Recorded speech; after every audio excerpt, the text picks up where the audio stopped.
Hello, another podcast episode. And I want to talk about lazy writing. I've wanted to talk about this for quite some time, and I'm glad that I held back because turns out with stuff that's going on like in the literature world and in film and TV, the timing is right. So we're going to talk about this. It- this yeah, the writer's strike didn't work out so well, did it? When you don't write something good, people are going to let you know, and then you're laid off. Oh gosh. When you see, this is the thing. I'm going to say this right here and now. Okay. When you're writing like a movie or a TV show, even a book, okay, you have to understand that while it's yours, your characters, your creation, everything else, just like Peter Pan and everything, you're putting it out to the masses.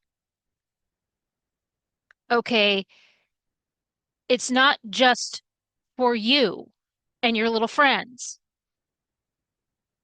Okay, you and your five friends are not going to make you rich. And this is the problem that we're seeing right now in in writerland.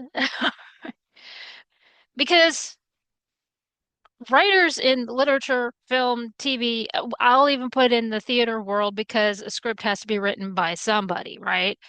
Okay, they consist of activists. Okay, now I have said before on this channel several times that I have no problem with activists. Okay, believe in something. I've even protested in my younger days, and that's fine. However, right now, activists are being a big pain in everyone's ass. Okay, they want to shove ideologies in everything. A lot like Thomas Edison shoving electricity in everything, something that wasn't even his because it was Tesla's, wanting to shove it in everything. That's what activists are doing right now. Because I gotta be honest, the ideologies that they're throwing in everything aren't even theirs. They didn't make it up. They didn't come up with it, I should say. No, this isn't their creation that they came up with. No, they're just repeating something. Uh, That's, but anyway, so they're destroying properties. Okay, right and left. And that's why they're being laid off. Oh yeah, those strikes went so well, didn't they? It is maybe if you wrote something original. That I still remember. I did an episode, a podcast episode. I think it's been a year ago or no, it had to be, well, anyway, it wasn't long after the strikes ended, and I talked about how Hollywood is broken. I think that's the title of it. And I remember saying that during that strike, there were picket signs talking about, I remember one in particular that said, Xena Warrior Princess did not write herself. And I'm thinking, okay, a 20-year-old with that picket sign did not write her either. Because Xena Warrior Princess started when I was in middle school. Okay, I will care about your stupid strike if you talked about characters that you created personally. And that's one of the reasons why all of these layoffs are happening. Okay, because they're taking already established properties and fucking them up royally. And people are mad about it. It's like they don't understand that when you write something, be it a movie, TV show, book, whatever, that the author and their five friends are not the only ones that are going to be reading this or watching it. No. When a book goes on a bookshelf, thousands of people are going to look at it and you're going to get heavy criticism for it. Okay. And if you don't like it, then find something else to do.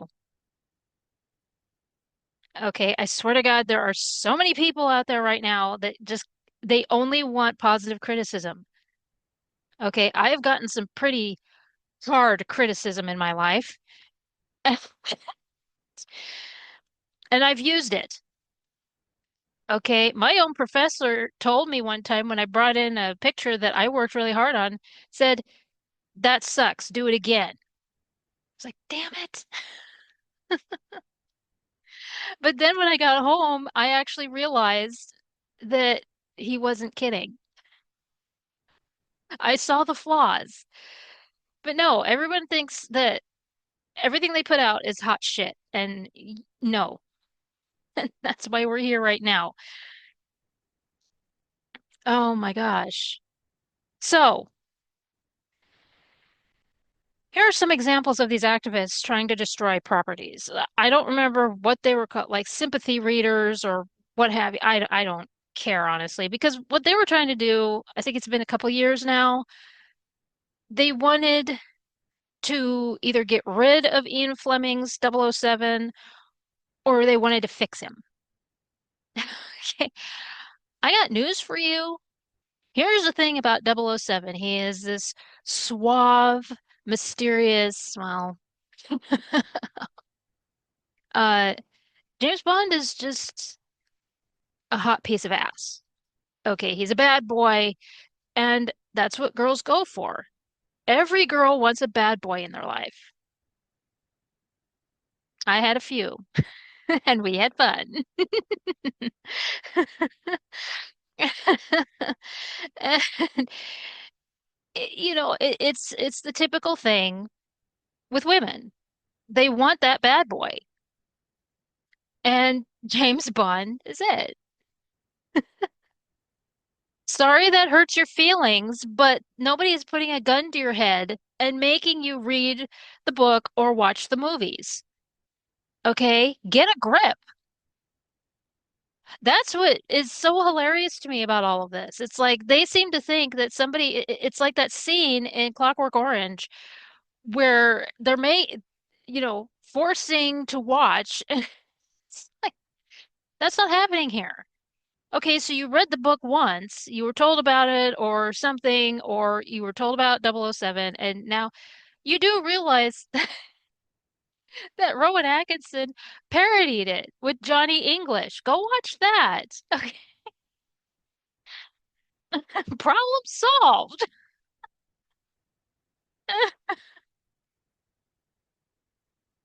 Oh my gosh. And I love both.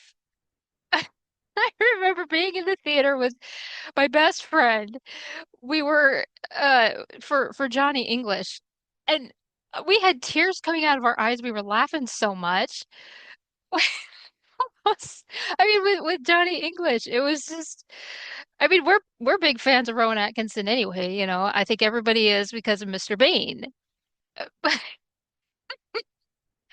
So yeah, problem solved on that one. I'm not sure. Well, they live miserable lives anyway.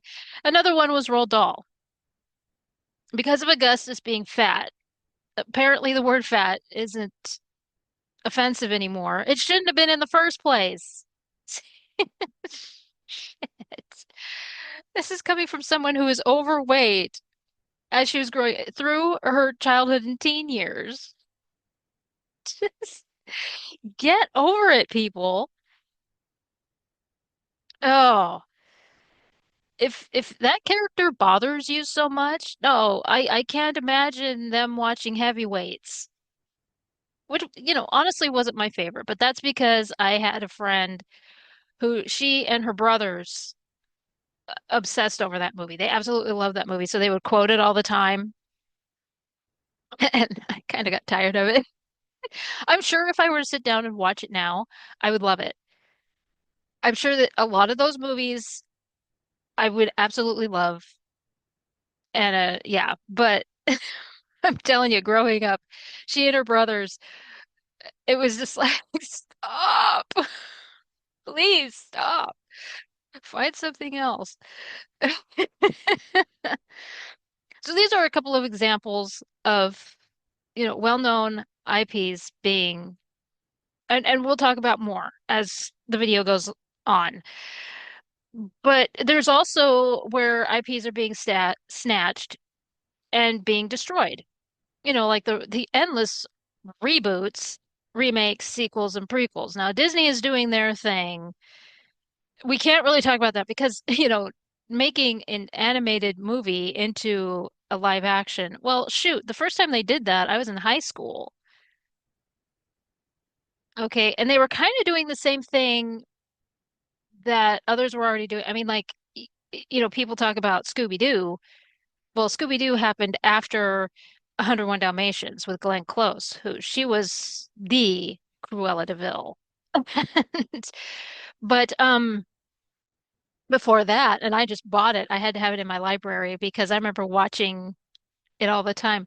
Before Scooby-Doo, we had Yabba Dabba Doo. We had John Good. I mean, the casting for this was perfect. It was the Flintstones. Okay, everybody in it was fantastic. You had Rick Moranis as Barney Rubble. You had John Goodman as Fred. I don't remember who plays Wilma. And a lot of people say Rosie O'Donnell was terrible as uh, Betty, but she did the laugh. She she had the laugh for, and this was also during. I got to thinking about it after I bought the movie. This was during a time when Rosie was being cast in several movies.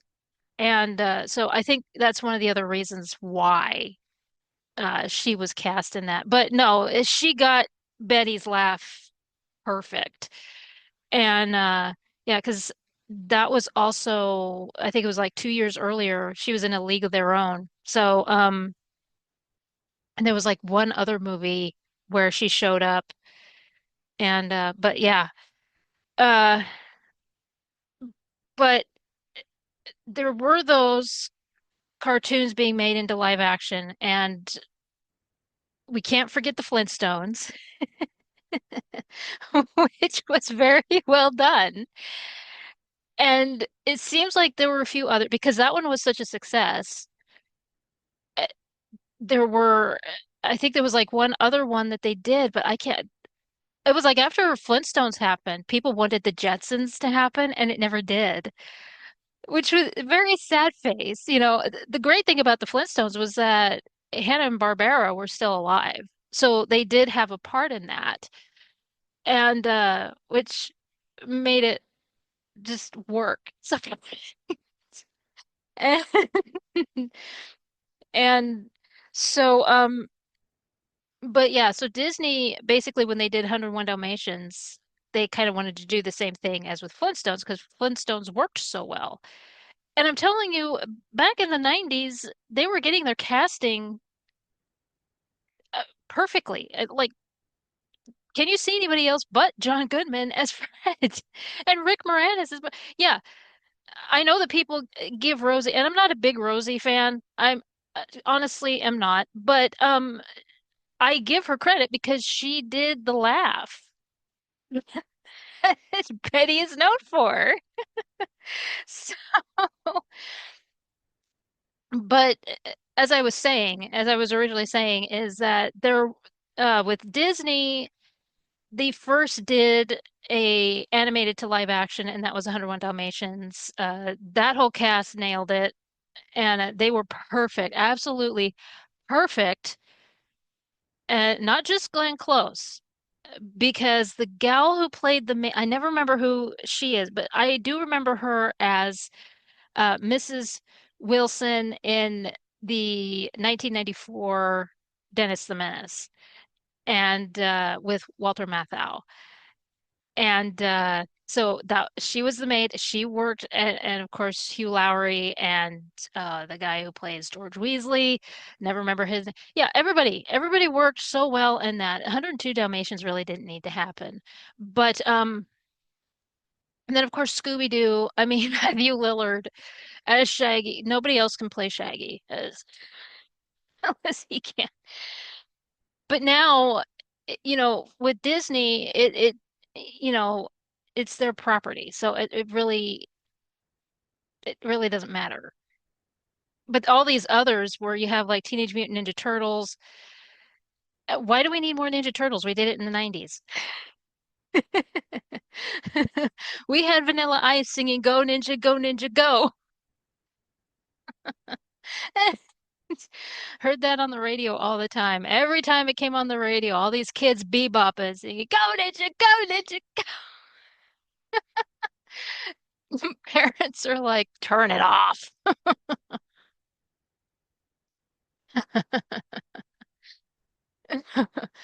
We don't need any more Ninja Turtle movies. Okay, we really don't need any more live action Ninja Turtle movies. We don't need any more live action Transformer movies. I know people are going to be like, That's what you think." And it's like, "Okay, what about The Crow? Were you happy with that one?" It's funny to me that all these people will look at these remakes and reboots and everything and they'll be like, "I'll go." And then they there's never a follow-up to that. The few that do talk about it, they're like, "Oh, yeah, no, we're not going to talk about that."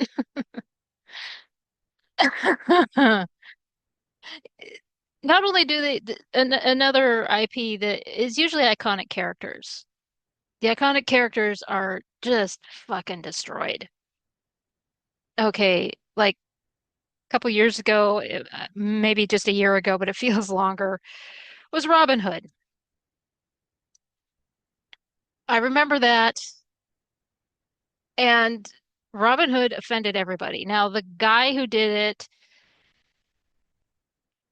first of all, we all know the story about Robin Hood. You know, I've seen so many different versions of Robin Hood. And Robin Hood is one of my favorite legends. Okay. And of course, people will say that their two top favorites are Robin Hood Men in Tights and, of course, the animated with the fox. Okay, with the animals and everything. And yeah, I mean, it's a no-brainer, really. But this guy who decided to have Robin Hood, it was Robyn, and it was set in the ghetto. And of course, she's a black lesbian prostitute crackhead. And I mean, I'm telling you, it was offensive on every level. And the creator was talking about how this was going to connect with certain communities. Oh, those communities let him know that he was offending everybody, including especially the black community. I mean, I'm like, oh, who are you connecting with this? I saw highlights of it, when people were reacting to it, certain uh channels were reacting. And I'm like, what planet is he on that he thinks that this is connecting with anybody? It takes a lot to get me offended, and I was getting offended. Like, and I remember Hypnotic when he was doing his critique, he was actually being very nice. And he was trying to give this critique of explaining, well, if you had done this, if you had changed that, if you had done that, it probably would have worked where you had connected with certain communities that you were trying to connect with. This creator went off on him. He has this sit down and like every, I think, Saturday or something, and he has a sit down. And he invited the creator on, Hypnotic invited the creator on, and this creator was looking for a fight. They were all trying to be really nice, and this guy was just not having it. He was just lashing out at everybody because they did not accept. what he did, his butchering of this legend, this ancient legend. It's like, no, you offended everybody. And you're being too immature to accept criticism. People are actually trying to help you to fix it, and you will not accept that. He at one point attacked Hypnotic, not knowing Hypnotic's heritage. Hypnotic is not white. I mean, I knew that. And I don't watch Hypnotic all that much. I've seen a few videos here and there, and I even follow him. But it's like, are you serious? So yeah, th this is the kind of stuff that happens. These people go out of their way to butcher these iconic characters and just look for a fight, even after people are trying to help them. Like, okay, you're losing money on this deal. Here's some advice. And it's, I don't need your advice. It's like, okay.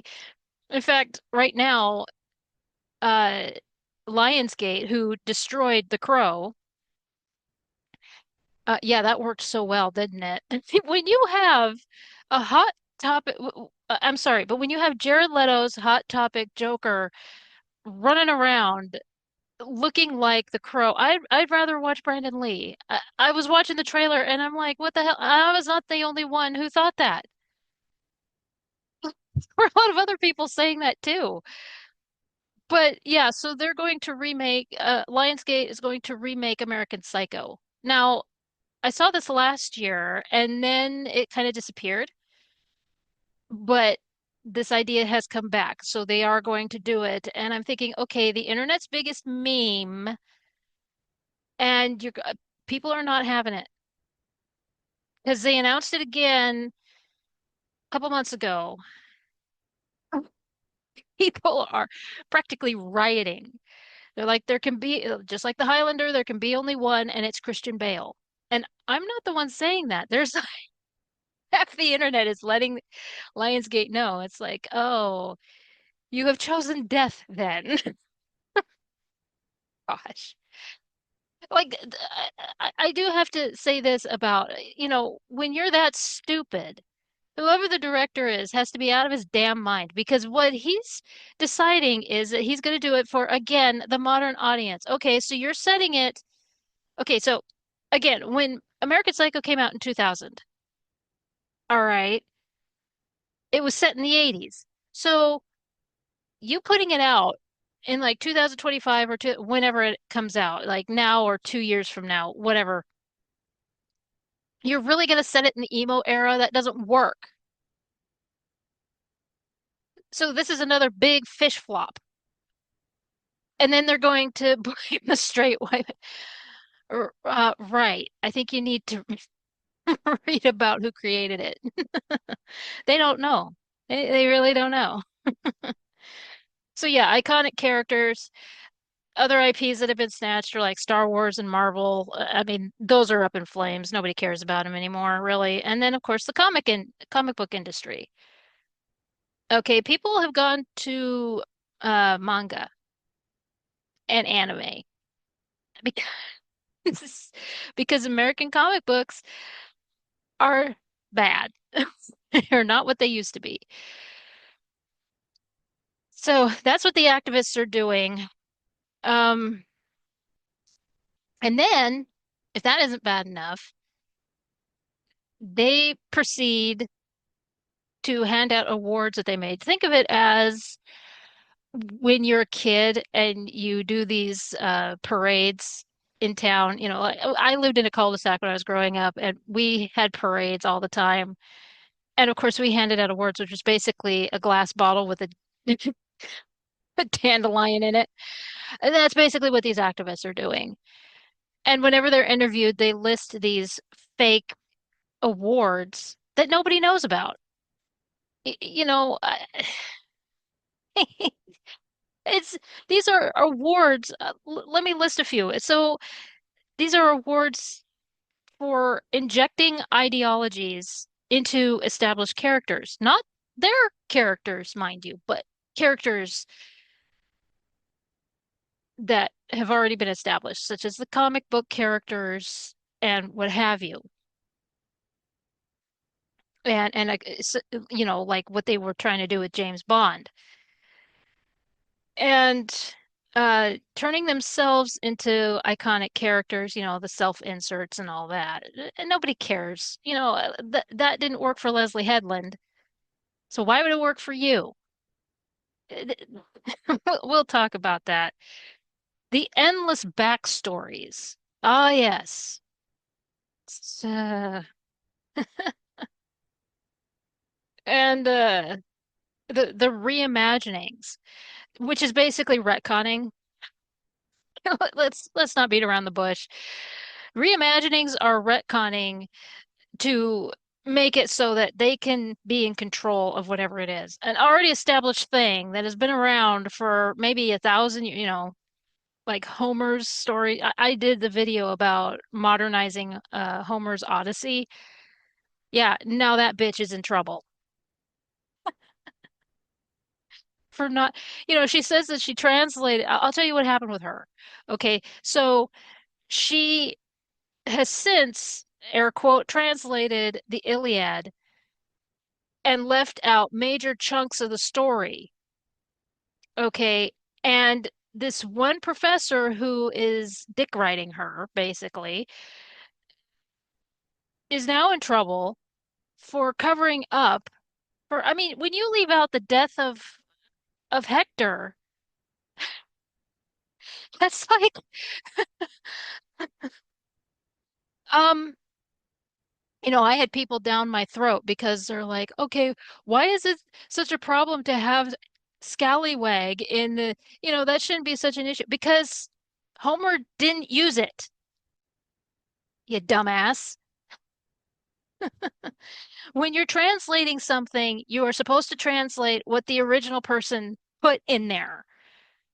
Okay. And if the word was not around when Homer was around, because it didn't show up until like the 1830s or whatever, and you're just throwing it in there for funsies, then you're not translating correctly. Okay. That's the difference. And when you leave out a major chunk of the story, such as the death of Hector, what the hell? That doesn't make any sense. So you had a lot of angry people, and now she's in trouble. Leave your activism at the door, princess. Yeah. Again, that really didn't make sense to me. When I was talking about the reimagining or the modernizing of Homer and everything, she's big activist and everything, fine, whatever, I don't care.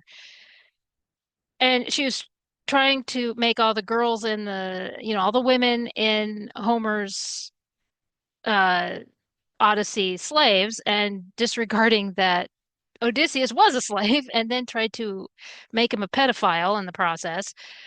That angered that again, I talked about it over there. But this made no sense. When you're leaving out major chunks of the Iliad, were you tripping on LSD, lady? I don't understand. Okay. So yeah, reimaginings of what's already written while claiming to be a writer. Okay. And again, that's basically retconning. Hector didn't die. Ah, he did. Okay. Okay, and we are going to talk about the science fiction fantasy and what's going on there because I'm noticing how other genres are being affected. So I do want to talk about that. The nonstop fan fiction. All right. There are people who are just grabbing up their old fan fiction and just having that be whatever. Nobody cares. When they're latching onto, and well, we'll talk about it. And of course, the girl bossing, because that never stops. It doesn't go away. Oh my gosh. And I and we'll get to that, but I do want to say that their girl bossing sucks. They they don't know what a strong woman is.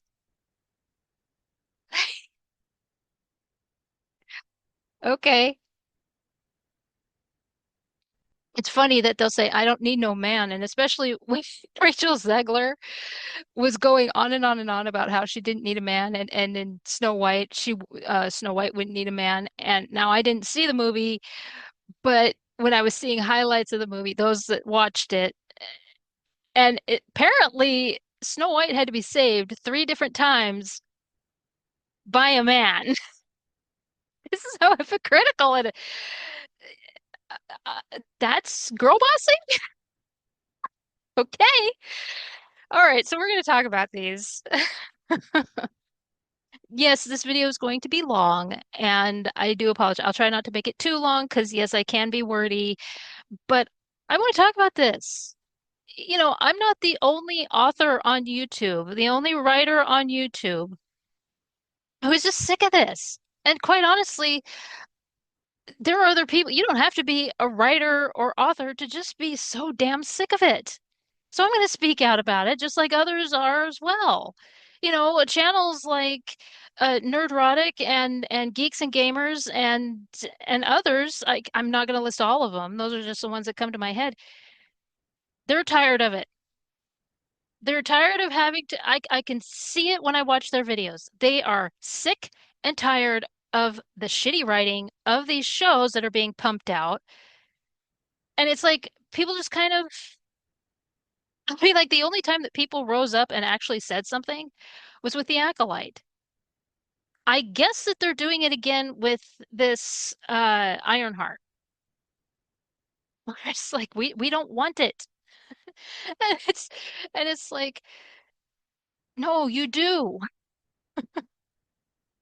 So yes, I'm gonna speak out and talk about it because for some reason the shitty writers are being moved forward, while those of us that are actually taking the time to write something that's quality, we're being overlooked. Okay? So, we don't claim the shitty writers. Please understand that. I make fun of them regularly. Oh my gosh. All right, so the first thing that we're gonna look at is the self-inserts. I know I mentioned injecting ideologies, but I think we pretty much know what's going on there. So the self-inserts. I do want to point out first and foremost that writers have inserted themselves and people that they know into stories going as far back. I mean, like in classic literature, I mean, like with Louisa May Alcott, Little Women is her family. Okay, Laura Ingalls Wilder, that's her family. The beauty of Little House on the Prairie is that you not only are introduced to her family, but townspeople.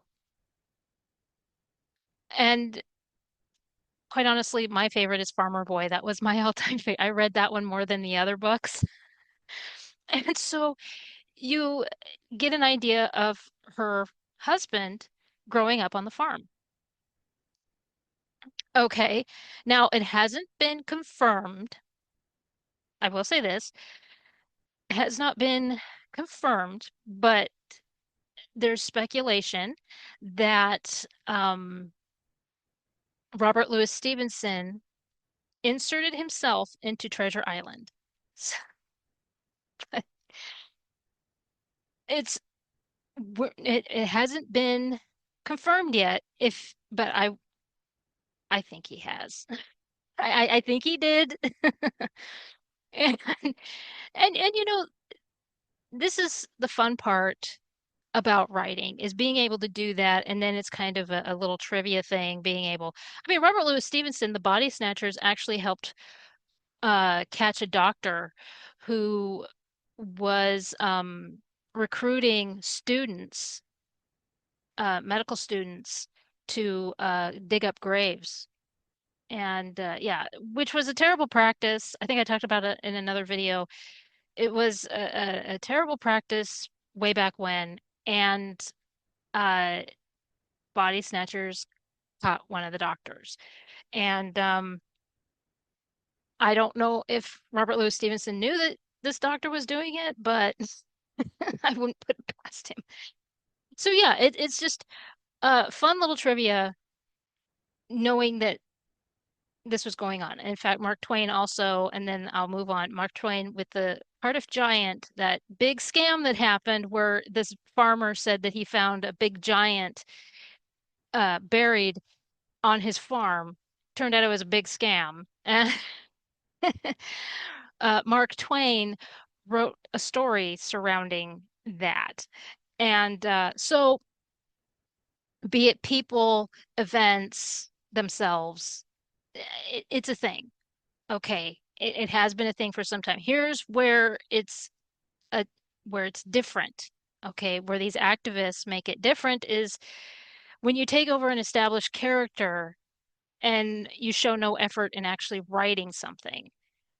See, like Mark Twain, Louisa May Alcott, and uh, even Jack London, he was showing how bad the dog sled and other things that were going on with dogs with his story, with his two stories, White Fang and Call of the Wild. So, in fact, I have a book that once I saw it, I was like, I gotta buy it because I remembered it from childhood. Kavik the Wolf Dog. And I don't remember who the author is for that one, but that particular author wrote several animal stories. And the beginning of Kavik, now Kavik starts out, he is a racing dog, and the owner is abusive. So, you know, through writing, you can call attention to a lot of things and bring awareness to a lot of things. And anyway, as I said, sorry, got carried away. So, taking over an established character and showing no effort in writing, uh, such as when Mindy Kaling just inserted herself into Velma's body. Oh, what? You could have just appeared on the show. See, that was a thing. Is I saw where several people said the Scooby-Doo fan base is overreacting. They're way too mad over a cartoon character. And, this, that, and the other. Here's the thing, is that with Scooby-Doo, they had guest stars in a cartoon, such as Bobby Flay, uh, like the WWE showed up, Elvira showed up.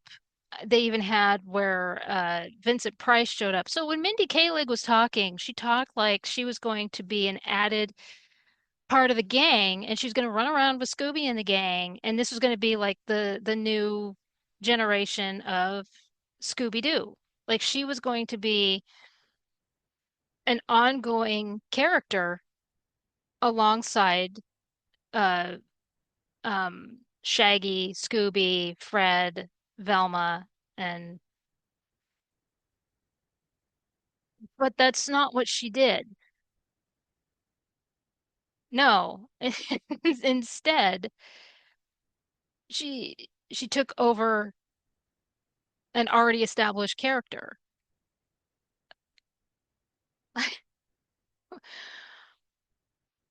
What? This is also a form of retconning because ever since Matthew Lillard was Scooby, I mean, Shaggy, I'm sorry. Uh, that would be weird. Ever since he was Shaggy in the live action, he has also voiced Shaggy and taking over for Casey Kasem. And and he's been doing a really good job. This was a shitty way of retconning and removing Matthew Lillard. Well, that's another reason why people were mad. Okay. Everybody uh is very protective of Matthew Lillard. Going as far back as his younger days. Okay. So, yeah, it didn't make any sense. It made zero sense for her to take over one of the already established characters' body and then just change the rest of them to fit in. But this is, again, an ideology thing, and it fell flat because you pissed off a fan base that you should not have pissed off. Okay. I knew people who were ready for that show to start. Okay. And they also big activists and everything, fine. And and Scooby-Doo fans and all of that. Well, they were ready to torch and pitchfork on Mindy. They were pissed. And she pretty much went into hiding because of her fuck up. This is a part I also don't understand is because Kevin Smith did the same thing. Okay, he decided to screw it to the fans. You know, he got caught lying, first of all.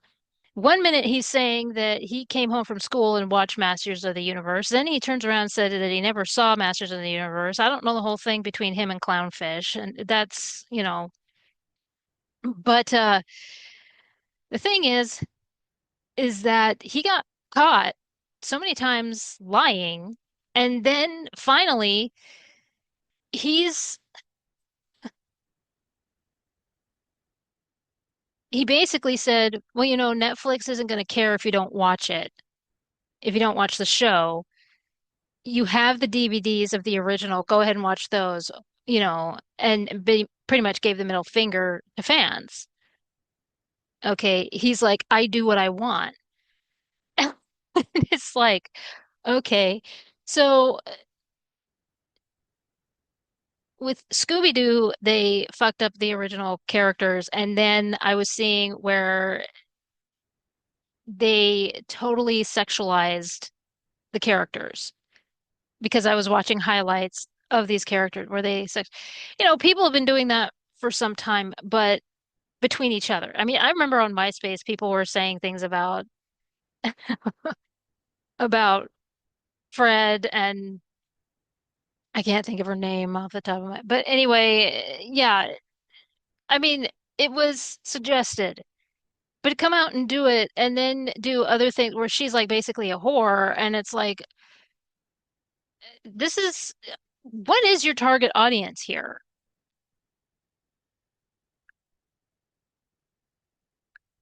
Because Scooby-Doo is supposed to be for kids, and you expect me to believe that kids are going to be watching this, and you're having that go on in the show. Okay, awesome.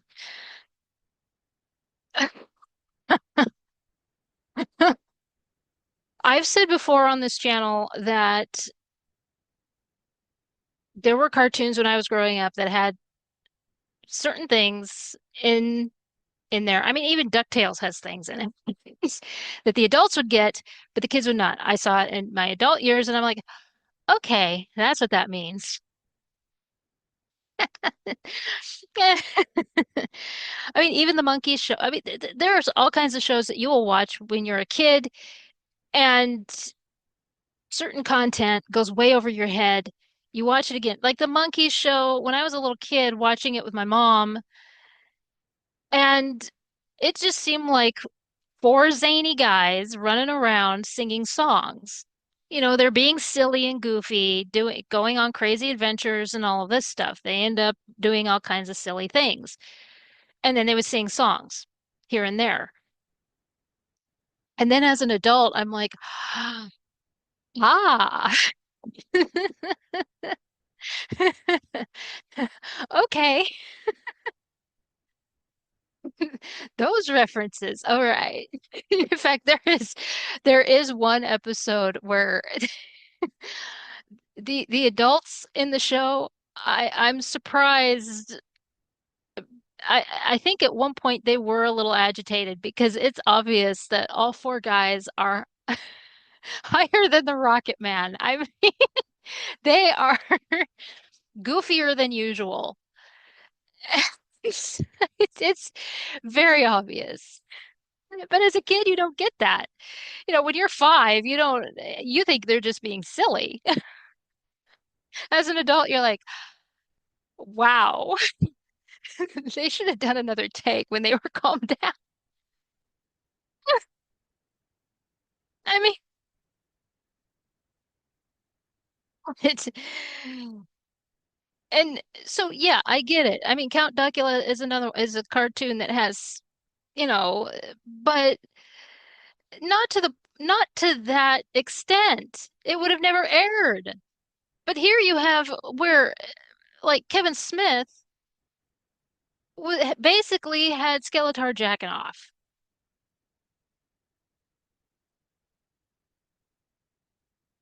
I, and that's where what little respect I had left for the man, it all went away. I was like, "You're not a victim here, pal."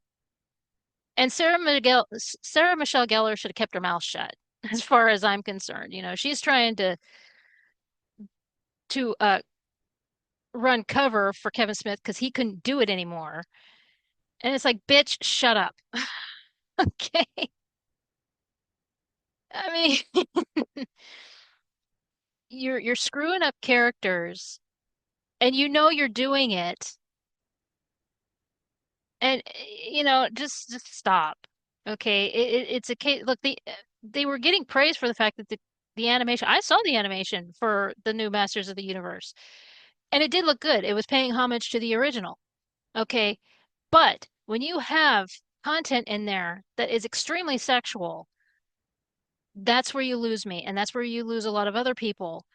When you take away the charm and innocence of these characters, that's where people get pissed off. And that's what Mindy Kaling did. Not only did she insert herself, but she's fucking up these characters. And that's what Kevin Smith did. Okay, if you want to do that kind of crap, if you want to put pornography in this kind of thing, make your own characters and do it. Okay, how dare you make a Hanna-Barbera character? These people are just running around solving mysteries. Okay, and as for Masters of the Universe, the thing that every kid loved to do was buy the power of Grayskull, and you had to fuck that up.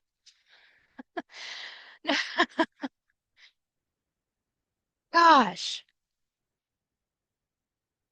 it's getting to the point where people can't sit their kids down to watch a cartoon because that's what is it going to have in it? They have to watch it first. That shouldn't be the problem. Okay,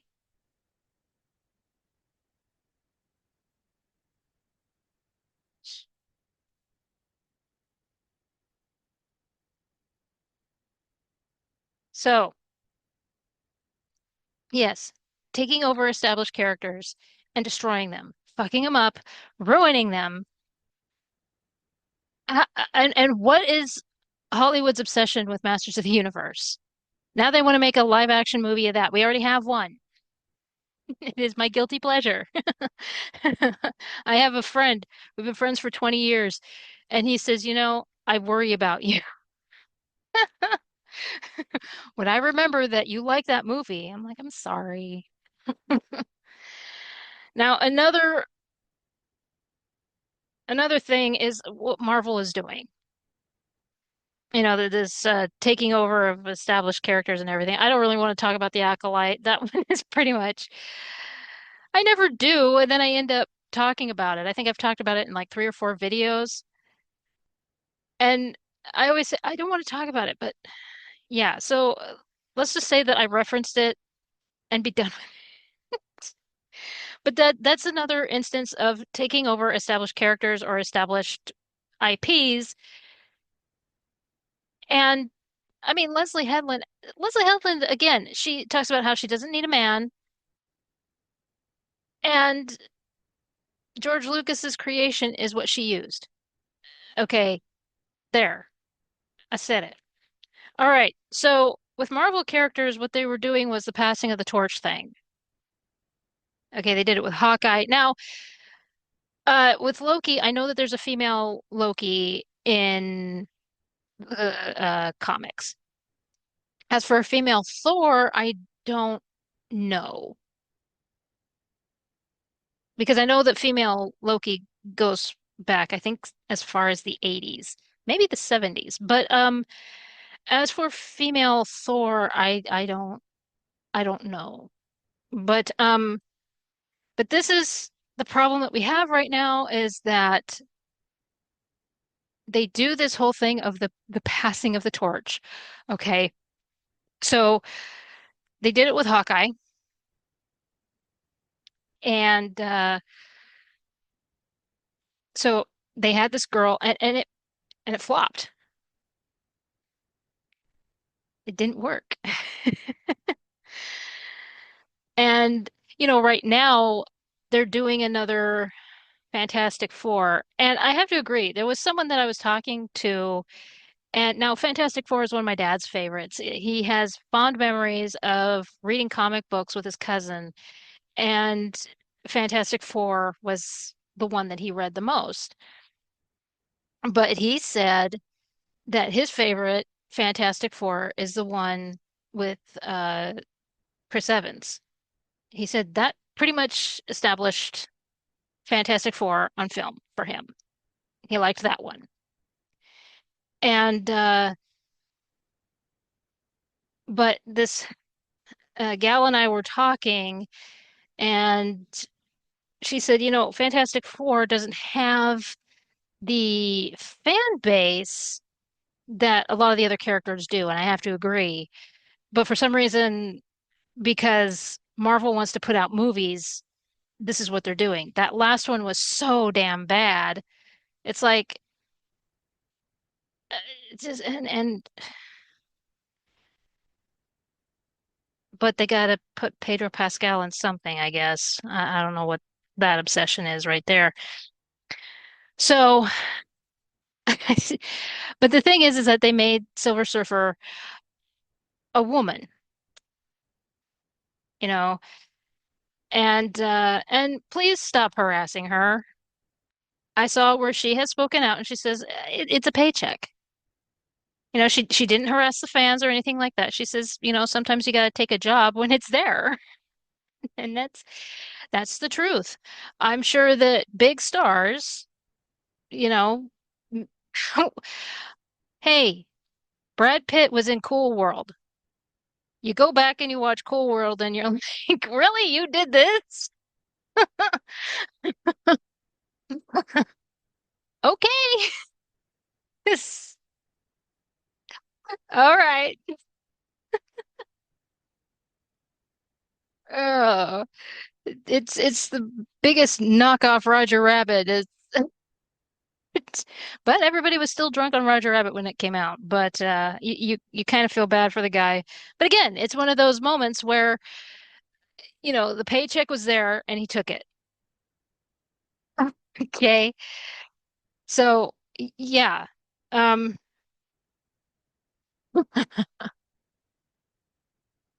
so yeah, I was seeing where the gal who was playing, I wasn't really excited about a female Silver. I was like, no, Silver Surfer's supposed to be a guy.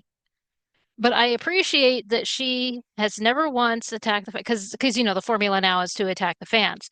She has not done that, and so I can appreciate her not doing that. And when she spoke out, she said, "It's just a paycheck. Sorry." I have to pay rent. And but yeah, with these Marvel characters, they do this whole thing where they will gender swap, race swap, pass the torch, and all of that.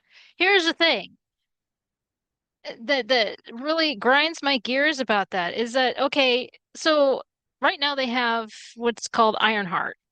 Okay, I had to actually look it up. I was like, okay, is this an actual comic book character or did they just make it up because it's another self-insert? It is a self-insert, obviously, because it was the comic series started in 2016. So somebody wanted to be more of a genius than Tony Stark, and it's not working. As soon as I started reading the first paragraph on the wiki page, I was like, oh, so some wine mom thinks that she's better than Tony Stark. Yeah, no, it's not working. Every time, every time something like this comes, just like with Hawkeye, Hawkeye was beloved. He still is, honestly. And I mean, like when you see the blue mug that I have with the characters on it, I specifically have that because Hawkeye is on it. He wasn't showing up as much with the other Avengers. Anytime I see Hawkeye, I grab it because he was my favorite. He was a snarky son of a bitch.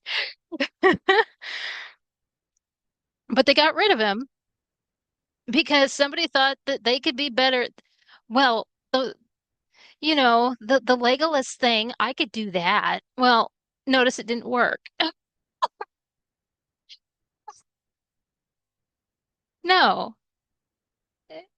Sorry, but no, because you didn't have Stan Lee writing the character. Uh-huh, that's the difference. You had some shitty wine mom doing it. Wow, funny how that works. And it's the same thing with this. Ironheart is being rejected because someone inserted themselves, tried to make themselves a super genius, and it's being called out. Okay? Especially that line I saw where so many people were showing that one line where it said, well, if he wasn't rich, something to that effect, where it's like the only thing that made him Tony Stark was his money, or, something like that. And it's like, right. You couldn't even build, this particular character couldn't even build her out, her suit. It was a knockoff of Tony's, and she stole all the parts. Tony made his.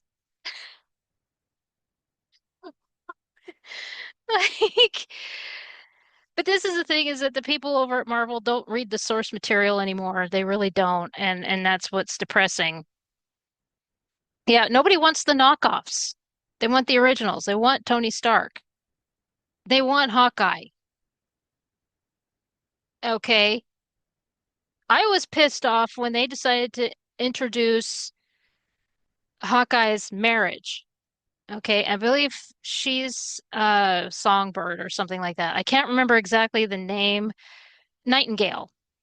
It's Hawkeye and Nightingale. I have a couple of the comics. Once I saw those, I grabbed them up in the comic shop. And the thing about Hawkeye and Nightingale is, yeah, they fight, but it's a typical marriage. Okay, they are superheroes. They're two superheroes, and I like the one moment in one of them that I have is that she gets to the scene first and she's grabbing the bad guy, and then Hawkeye comes in and they start fighting. And the bad guy is like, well, you can let me go. And they're like, no. But what's funny about it is that when they aren't suited up, when it's just Clint, and I don't remember her real name, but when it's just those two, they are madly in love to the point where it annoys everybody else. And but they screwed that up in the movie. I was excited, and then I saw. how they were because they don't have kids in the comics. Clint does not have children. I was like, what the hell? Damn it. Yeah, Marvel is just off the rails. And so I don't know. I was so excited to see him and Nightingale, and they couldn't get that right. I don't know what their hate boner is against Hawkeye. Maybe they just don't like Jeremy Renner, but people like Jeremy Renner. Anyway, so here are some that's a few examples of self-inserts is taking over established characters, just butchering other, the passing of the torch thing. It's like every time you talk about a female version of whatever, there is a female Loki. It has been there for a while. As for female Thor, I don't know. I honestly do not know, but I would not be surprised if it's there. Okay. Now, I mean, if the story is original, then fine. Just like I mentioned with the other, in classic literature, I, there isn't a problem. If you created the world and the plot and the character, then there's no problem. Okay? But like Leslie Headland trying to retcon characters that George Lucas created, those aren't hers to fix. And when they've been there since like 1999, and she's suddenly saying, "Oh, well, they never said that." Are you fucking out of your mind? Like it's in expanded universe books. It's in these books and that books. And for the idiots that are trying to defend her because of a badly written, shitty show that is all about her terrible relationship with her sister, you need a hobby. A better hobby than that. Oh my gosh. So yeah, that's self-inserts. People trying to be Iron Man. Look, little kids will dress up as Iron Man, and that's fine. But when you are a middle-aged wine mom making up a character that is trying to be better than Tony Stark, you have a problem. Okay, kids dress up with these characters all the time, and that's one thing because they have big imaginations like Jim Henson told them to have. All right. But when you're 45 years old, trying to say, well, I could be better than that. I could be better than Tony Stark and all these other tech guys and Steve Jobs and this and that. No, you sit on your ass all day and gossip about people and then take already established characters instead of creating your own. Get the fuck out of here with that. Well, it's a fictional character. Yeah, maybe write another fictional character made out of your own head. In mythology, there were a lot of gods and goddesses who were created by coming out of uh, the head. So, like Athena was created by coming out of Zeus's head. And the symbolism of that is that she was highly intelligent. Okay, the brains and all of that.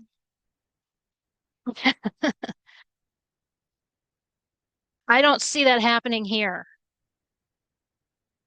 I just see middle-aged dumbasses. Anyway, moving on to unneeded backstories.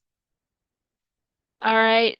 Ugh, gosh, we have way too many unneeded backstories. I'm telling you right now, because and what's funny about this is that with these backstories, a lot of them are canceled. Such as there was that one that was latched on to Greece.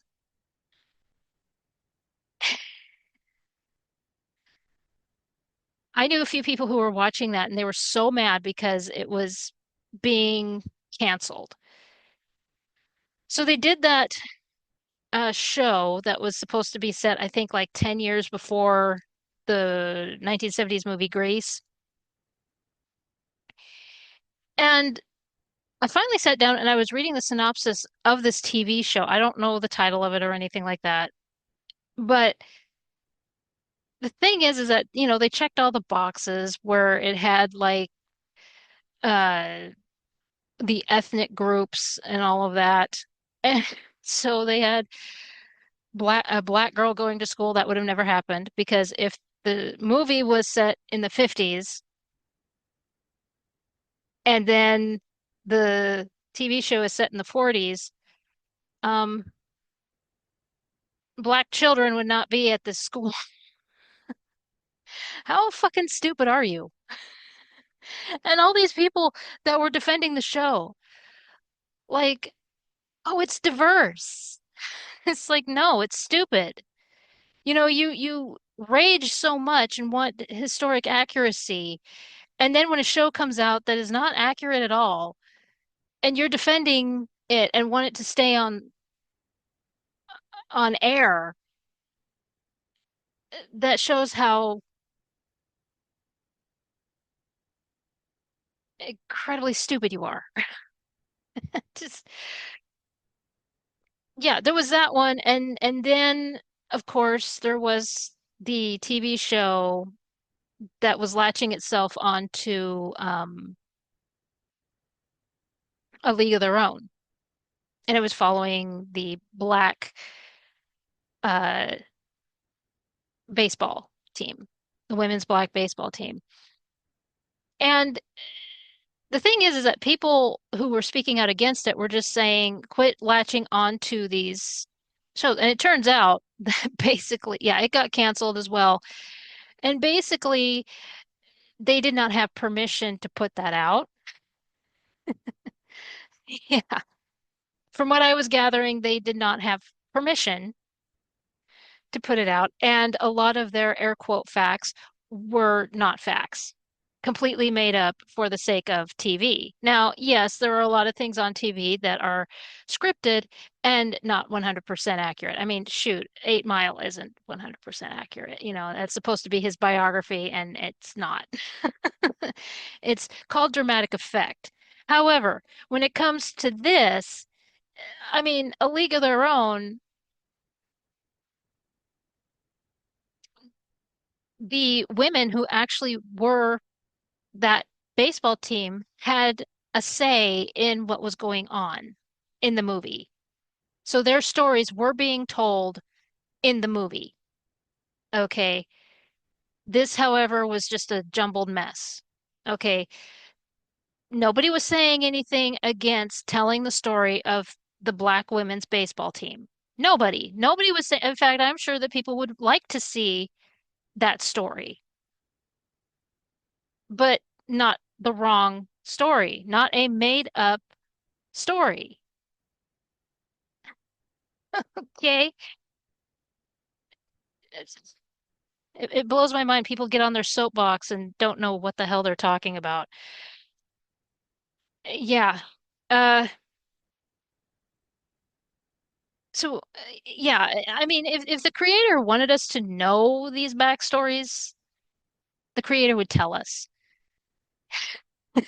Just, I think one of the big things when I was figuring out how to put this together, and I've been going off the rails as I'm known to do, but the one thing was the TV show Kenobi. All right. Now, I understand that Ewan McGregor loves playing that character. I get it. Okay. But with Star Wars A New Hope, we already knew why old Ben was there. And in the prequels, when the prequels were done, Revenge of the Sith, it was established why he was there. And an expanded universe even touched on it. So why are we going through this again? Because once again, they got a retcon. Okay, these raging activists have to retcon. Kathleen Kennedy can't stop herself. I would like to point something out about Kathleen Kennedy because I swear to God, there are these idiots who have to go around and say that she has a body count and that she has blackmail on people. Where's your proof of that? Now, I don't like Kathleen Kennedy because she has destroyed a franchise that I absolutely, well, several franchises that I absolutely love and adore. Here's the thing. Okay, you have a bunch of dumbasses going around saying that she has a body count and that she has blackmail on people. Okay, if she had blackmail on people, why is it that, that people that have worked with her and have walked away have no problem talking shit about her? Because Steven Spielberg and George Lucas have no problem saying how much of an idiot she is. Okay, the cast of the sequel trilogy have no problem saying that she's not a good person. The only person who won't speak out is Adam Driver, but it's the look that he gives that pretty much says, we're not going down that path. He was on Graham Norton, and I mean, he was talking about how much fun it was to work on those movies. And then Graham mentioned Kathleen Kennedy, and Adam got silent and then said, and then pretty much tried to change the subject. I mean, Harrison Ford and I mean, people from the original trilogy have said what they want to about how much of a bitch she is. So everybody that has worked with her, I mean, even those people that first say that they have parted ways with her and have praised her, they then trash talk her. Okay. So I'm not sure where she has blackmail on people. You don't know why she still has her job? Because she's a raging activist. Okay. Just like Bob Iger. Why does Bob Iger still have his job? Because yeah, it's what Hollywood wants. But I don't see anybody talking about him having a body count. It's always her. So just stop. Stop with that, please. Okay, so I'm just tired of people saying things and not bringing up, you know, yeah. I think it's weird that she screws up so much and isn't fired, but she's a, a raging activist. What do you expect? Anyway, so yeah, with these backstories, I mean, Kenobi is one of them. We didn't need that. We already knew why he was there. Okay. So Star Wars and Marvel are just plagued with backstories. We don't need them. Okay, but then you look in literature. This is the part that gets me. Okay. So I was thinking about looking at the characters of Phantom of the Opera because, of course, this is the 100th anniversary of the movie with Lon Chaney. And on the wiki page for the character Eric, it talks about this book, this that was released in 1990. And this book tells his life story in the author's vision. Okay. At first it says in the context, it stays in context with um, Gaston Leroux's writing, but then it says in her author's note, she changes the character in her own vision. So you didn't stay in context at all.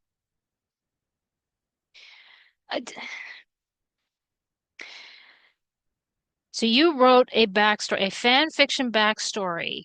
Let me get this straight. A fan fiction backstory that guest because the thing is, I have been rereading Phantom of the Opera, okay, and have had a blast doing so because my original copy had been lost. I can't find it. I hope to find it. But when it comes to Eric, the Phantom, Gaston Leroux throughout the book will give little tidbits of his backstory. If he wanted us to know the full-blown backstory, he would have just done that. This is a mysterious man, and that's why his backstory is shrouded in mystery. Like, do you not understand how this works? We don't, these kinds of people piss me off because basically she is trying to profit. This particular author is trying to profit off of Gaston Leroux's legacy by writing a shitty backstory for a character that already has a backstory. Disney did this too because Dodie Smith, who wrote 101 Dalmatians, as well as uh, Under the Twilight Barking. So there's two books. Uh, she wrote the backstory for Cruella de Vil. There's a detailed backstory for this character as to why she is the way she is. Okay, and Disney decided to just throw that out the window and wrote a shitty backstory that didn't make sense because I watched the videos of the people who went and saw this movie. That movie, Cruella, did not make sense. Okay. So I'm telling you right now, Disney's little backstory for Cruella is just shitty fan fiction on Bob Iger's part. All right. He's not a storyteller, first of all. We all know that. But the thing is that he's trying to retcon something Dodie Smith wrote already and established the backstory for Cruella de Vil. And now he's coming in and he's like, look what I did, guys. Nothing. Absolutely nothing.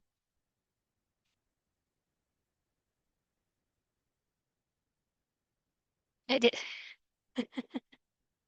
see, eh, I never could understood I never could understand that particular movie. Why are you making Cruella when Cruella already exists? It's Glenn Close. Okay, the live action Cruella de Vil is Glenn Close, and she did an amazing job of it. She was Cruella. Okay, I don't know why you did this again and wasted a crap ton of money for it, but whatever. You,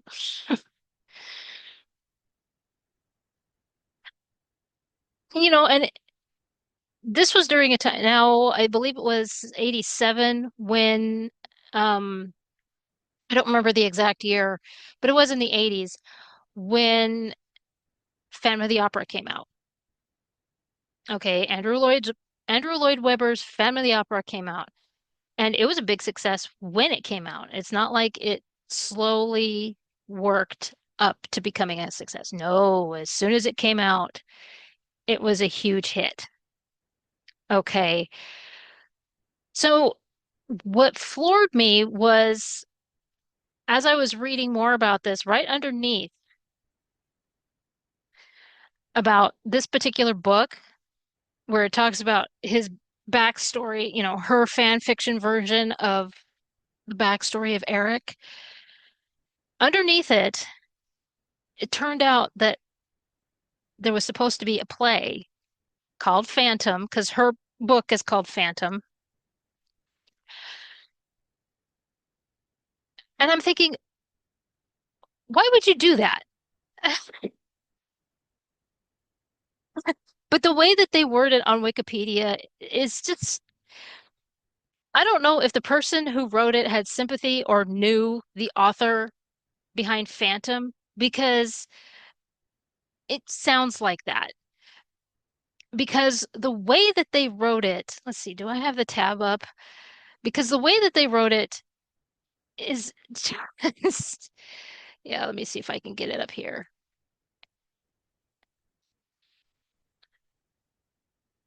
Yeah, right here. So the author's name is Susan Kay, and she had the novel Phantom. All right. And then underneath it, there was a theatrical team who created a musical based on the novel. And it says which investors backed out of after Weber's version became a huge hit. It was already a hit. You can look it up. I mean, it was like one of those overnight successes. And I mean, I think his first one was Evita. I don't remember exactly, but the thing is that with Andrew Lloyd Webber, this particular play pretty much, I mean, I think it was Evita established him, but this one really took off. Okay, and for this person, whoever wrote this particular paragraph, I swear they either know Susan Kay or what have you, because they're trying to act like, well, the reason that investors backed out is because of Andrew Lloyd Webber, that bastard. And it's like, no, the reason is because the book was so bad. Look, as it turns out, when I read up on the book was out of print like almost immediately because people were not buying it. Okay, they wanted Gaston Leroux's book, and it's because of Phantom of the Opera.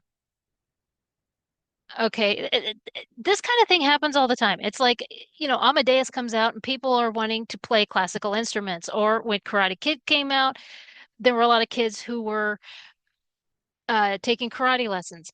I also remember when the Mighty Ducks came out, a lot of kids were playing or were taking um, either skating lessons or hockey lessons if they weren't already. It's that kind of a deal. Okay, but for you to put out a book that tells a shitty version of his story when the author already did, that's on you. Okay, you really thought that you were going to profit off of this? No. Okay, now it was put back into circulation when the movie came out with Gerard Butler, but not for very long. It is out of print again. Okay, you could have made your own mysterious character, and you didn't do that. This is what burns my biscuits. Because, and, you know, sorry, but those two idiots who really wanted to make this a musical, first of all, there was already a musical titled Phantom of the Opera. It was going, had been since the late 80s. So that's on you. And the investors, I'm not sure where their brains were, but what did they think they were getting into? This is not the producers. I'm not sure what's happening there. Now, another thing is when I was going through this uh, wiki page for Eric the Phantom, apparently there was, okay, people need to stop. Of course, this has been going on since Sherlock became a character, came into creation. I feel bad for Arthur Conan Doyle because, when I did that silent film, the German silent film for Hound of the Baskervilles, there were people that were complaining, saying that Conan Doyle would never approve of this. And it's like, no, he wouldn't. But I'm pretty sure he got tired of trying to go after people who were profiting off of his creation. He probably just gave up. But people have continued to profit off of the name Sherlock. Make your own damn detective. Like, it's really not that hard. Okay. Like, so back in 1993, there's this author who made a book. where Sherlock Holmes develops several theories as to the Phantom's identity. So you don't know Sherlock Holmes, apparently. Because all someone has to do is mention the opera house or say that there's a phantom, and he'd know. The guy is a super genius. Like, that's the thing about Sherlock Holmes. Uh, Yeah, yeah. Like I remember in the early 2000s, there were a bunch of Sherlock Holmes books that were published, and people thought that the estate, the Conan Doyle estate, had found a bunch of his writings and had published them. And so people were excited. Turns out that there were three authors who were just profiting off the name. Okay, now this was back when I worked at the mall, and of course, Borders was still open. I miss Borders a lot.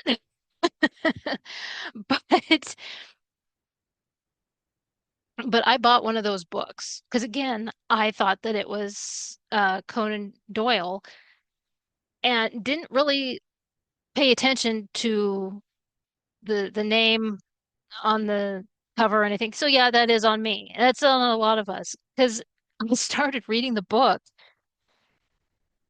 and it was Sherlock going into the war. That's where it lost me. Okay, the war had started and talks about Sherlock going into I'm thinking, wait a minute, wouldn't it be Watson going into the war? Because Watson had already been in, and I was flipping through and it never mentioned Watson at all. I, so I took it back and it was just badly written anyway. I mean, it was badly written.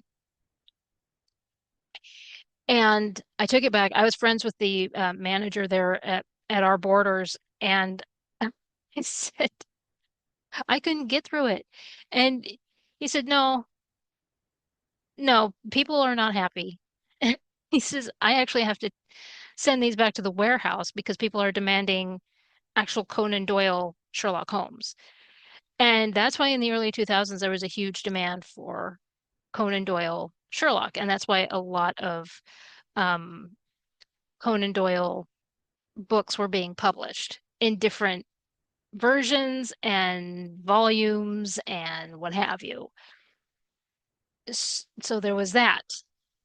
Uh, I mean, the fact that people are too lazy to write their own original detective or, character in general, it just that they resort to giving us these useless backstories. I mean, like, I think I was on Amazon and I saw where somebody was flooding these reviews and comments and everything talking about this author who had written backstories for the characters in Treasure Island.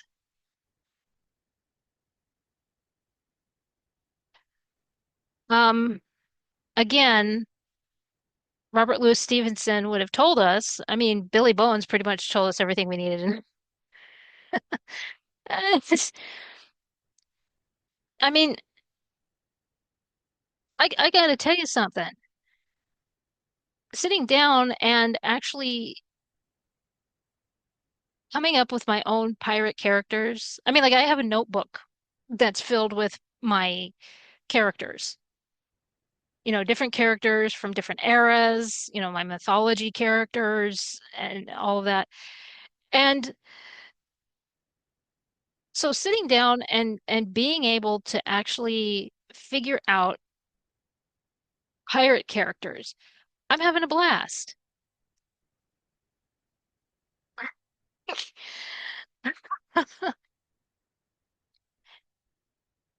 Maybe try that. If you can sit there on a video game and figure out a character that you want, be like a lizard character or whatever, if you can sit there for 2 hours and figure out this character, but again, sitting on your ass figuring out this character, you can figure out and construct an original character. It's really not that hard. All you need is eye color, hair color, facial feature. I mean, honestly, do they have a round face or and really when you're writing, you don't talk about that right away. It's not like you immediately start describing every little thing about that person. You really don't. Like I talk about Jackal, my baby character, my favorite. And he has extremely thick, curly black hair and also very dark eyelashes. Well, say he's outside and there's a a breeze that picks up. You just describe that the breeze picks up his, brushes through his dark curly hair.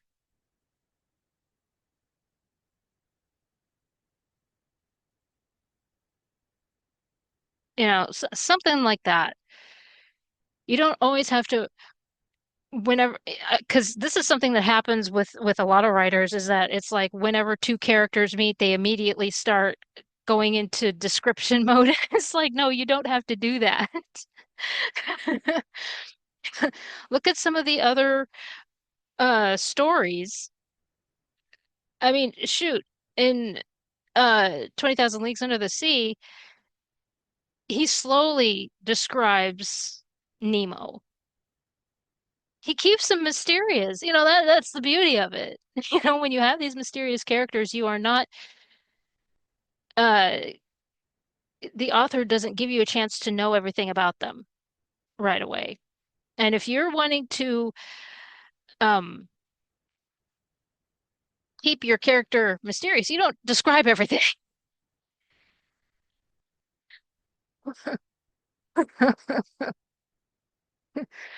And here they are. Spotlight. But I mean, like the main thing here with these useless backstories, we didn't need to know anything about Boba Fett. I mean, quite honestly, when when George Lucas look, I like Daniel Logan. He's a great guy and everything. We've interacted a few times over social media, but um, we really didn't need to know who he was as a kid. Should have kept him mysterious. The dude was an assassin. Why do we need to know anything else? You know, if if the creator wanted us to know well, I guess he wanted us to know, so there you go. Why am I jabbering on about that? Stop while you're ahead, bunhead. But and just like with Jules Verne, I mean, he gave us a backstory for Captain Nemo. We know why he is the way he is. Something happened in his past. In the mysterious island, we were given uh that look into his history. You know, like with Wicked, I'll say this and then move on to the next one. With Wicked, look, I enjoy the music. I had a roommate who she was obsessed with Wicked, and she would play the soundtrack all the time. Show tunes make me happy, okay? I will not lie about that. But but this is the thing, is that with Wicked, it that's something that story could have been done with different characters in a different world. It didn't have to be latched on to Oz. Okay, I'm sure Frank Baum at this point, wherever he is saying, Stop with Oz already. Let it rest. Because he wrote quite a few stories in Oz. Okay, I don't know how many, but I know that it's quite a few. I mean, I think he wrote as many in Oz as Tolkien did. Well, I don't think anybody wrote as many as Tolkien did in Middle-earth. He's he is the master of giving backstories. Let's just say that. Anyway, moving on to reimaginings. Okay. Now, there are exceptions to reimaginings. I I will say this because like with 10 Things I Hate About You, that's a Shakespeare play as well as Lion King. 10 Things I Hate About You is Taming of the Shrew, and Lion King, of course, is Hamlet. Okay. Now, with these, they're catering to a certain age group. Being able to turn it into a teen movie, yeah. And of course, later on, the teenagers turning into adults, they then realize, oh, that is Taming of the Shrew. Huh, okay. And I'm sure they continue watching Heath Ledger, so may he rest in peace. But and then you also have like George of the Jungle, which is a parody. Parodies are another where it's like a kind of a reimagining, uh, the way you look at it. Yeah, George of the Jungle is just a parody of Tarzan. So how many knew that? But and of course, comic book version. I do want to point this out is that there are comic book versions of certain things that cater to the kids. And, like there's comic book versions of the classics, such as like Phantom of the Opera. And I saw a comic book for Moby Dick. I don't know that kids would want to watch. Well, maybe. I don't know. It all depends. But yeah, there are comic books for, like classic literature and all that, because, kids would rather look at the awesome pictures.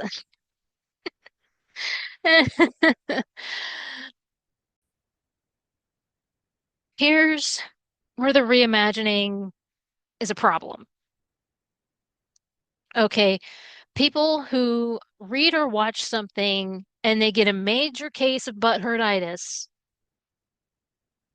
and they believe that it was written specifically to offend them. And so then they got to change it.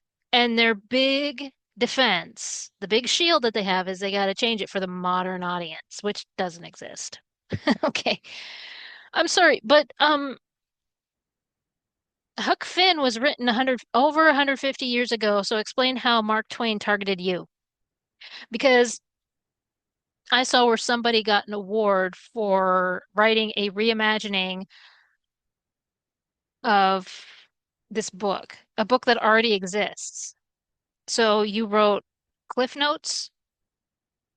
Nobody got an award for that. Now all of a sudden you're getting an award for it? That doesn't make any sense. Okay. Um, Weird. That's a weird flex.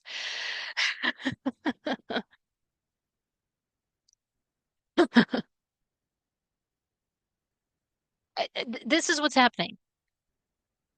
Okay.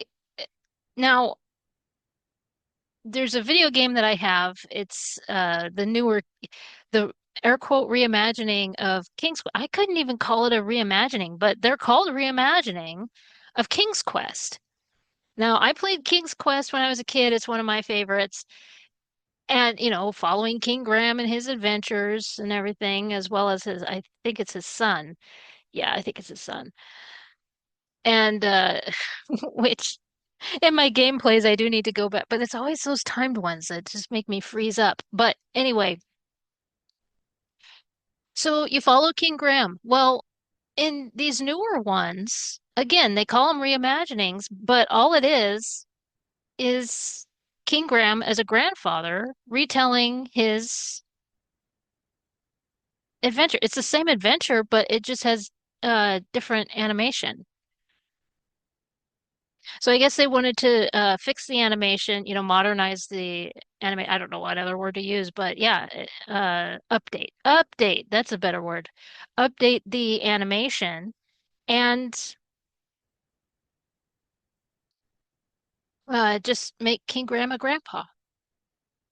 I don't know. I mean, I haven't played it yet, but I guess maybe there's cut scenes in there that add to it. But even at that, I mean, I can't see it being a reimagining if it's the same story. I don't know, but I mean, when it comes to other things like I- I'm sorry, but when you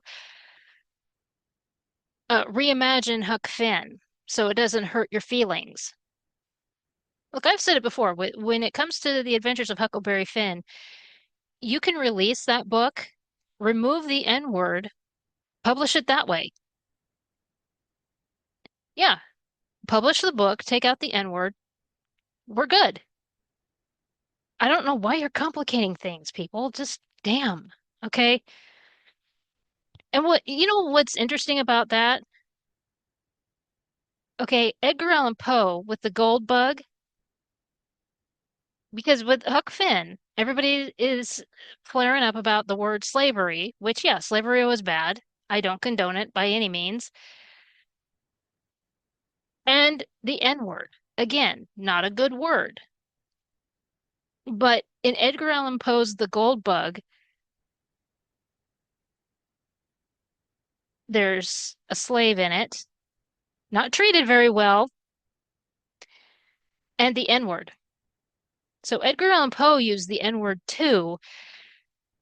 Nobody's saying anything. He's not getting canceled, which I don't think he should be, but this is where cancel culture is shit.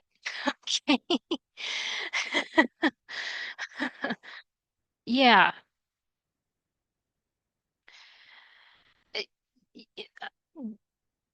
When you have now Teenage Mutant Ninja Turtles have gone through major facelifts and everything. I've said before, they look like snails now, as far as I'm concerned. But with this new movie that they did, I think a year ago, it was either a year ago or 2 years ago now. And of course, April O'Neil was always a successful newscaster. She was an attractive woman and a successful newscaster. And in the movie, they changed her into like this grumpy, chronically online. I don't even know. She looked awful. She looked terrible. It's like, okay, why couldn't you just keep her as the newscaster, this successful newscaster? It it, it didn't make any sense.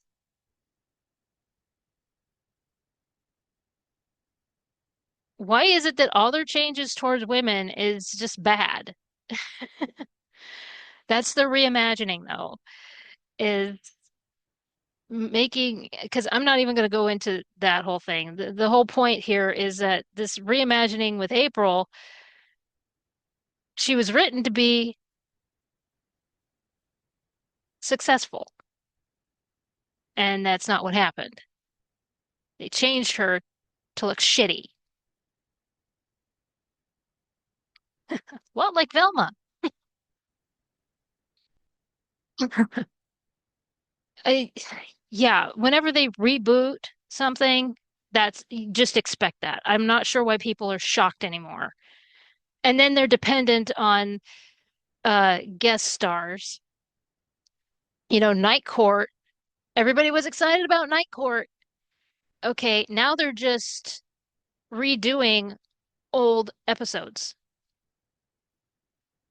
Okay, because I have a friend of mine who was big on Night Court and was defending it, and then all of a sudden she talked to me and she says, they decided to redo the Brent Spiner episode.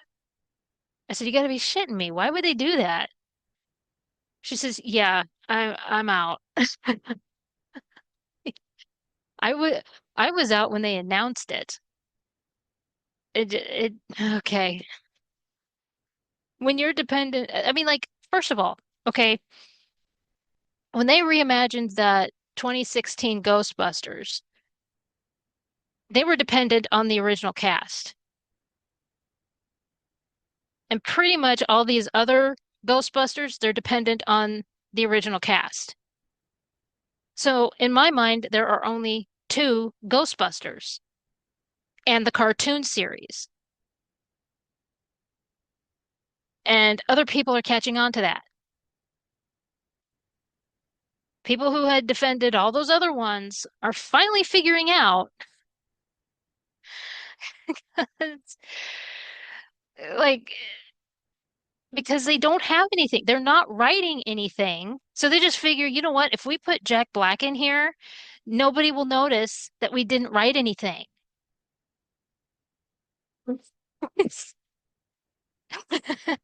You know, I watch Double Toasted sometimes, and there will be those shows, those movies that they watch, and they're like, this is what I realized. There's no plot here. And it's like, that's what it's like now. Okay. You put all of these big time stars because nobody put the time and effort into actually writing anything. So they just figure put all these glitzy glamour things, put the shiny in here, and that'll be the distraction. Okay. It's nostalgia baiting also. These reimaginings are nostalgia baiting.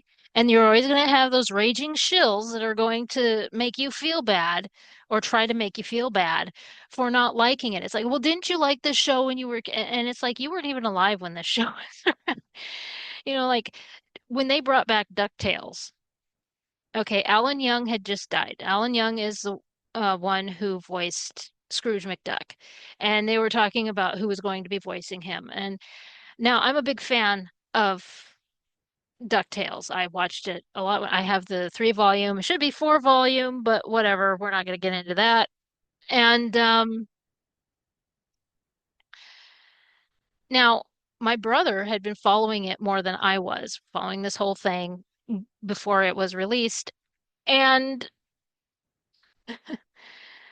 he said that the original actor who voiced Launchpad was going to be in it. And I thought, oh, I'll give it a shot. Okay. The first episode was fine.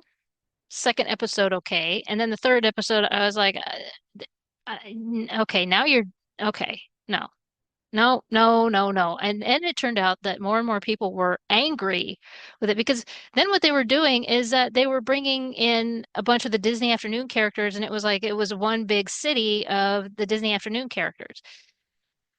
That's not how it was. No. See, this is the thing is I remember, and I'm not the only one of my age that remembers on Disney Afternoon when it was the original Disney Afternoon and Darkwing Duck first started. Now, Launchpad McQuack had left. Uh, I mean, the DuckTales was over, basically. It was done. And so DuckTales, Darkwing started up. You know, we had this new one, and people were excited because Launchpad had come back. And so a lot of us were anticipating a possible crossover. This was also during a time when a lot of other crossovers were going on with different sitcoms and that kind of thing. You know, I'm sure a lot of you have seen where TGIF crossed over, especially with Steve Urkel. Okay, but he was not the only one that was crossing over. Um, anyway, then came the moment when Scrooge McDuck and Darkwing Duck met.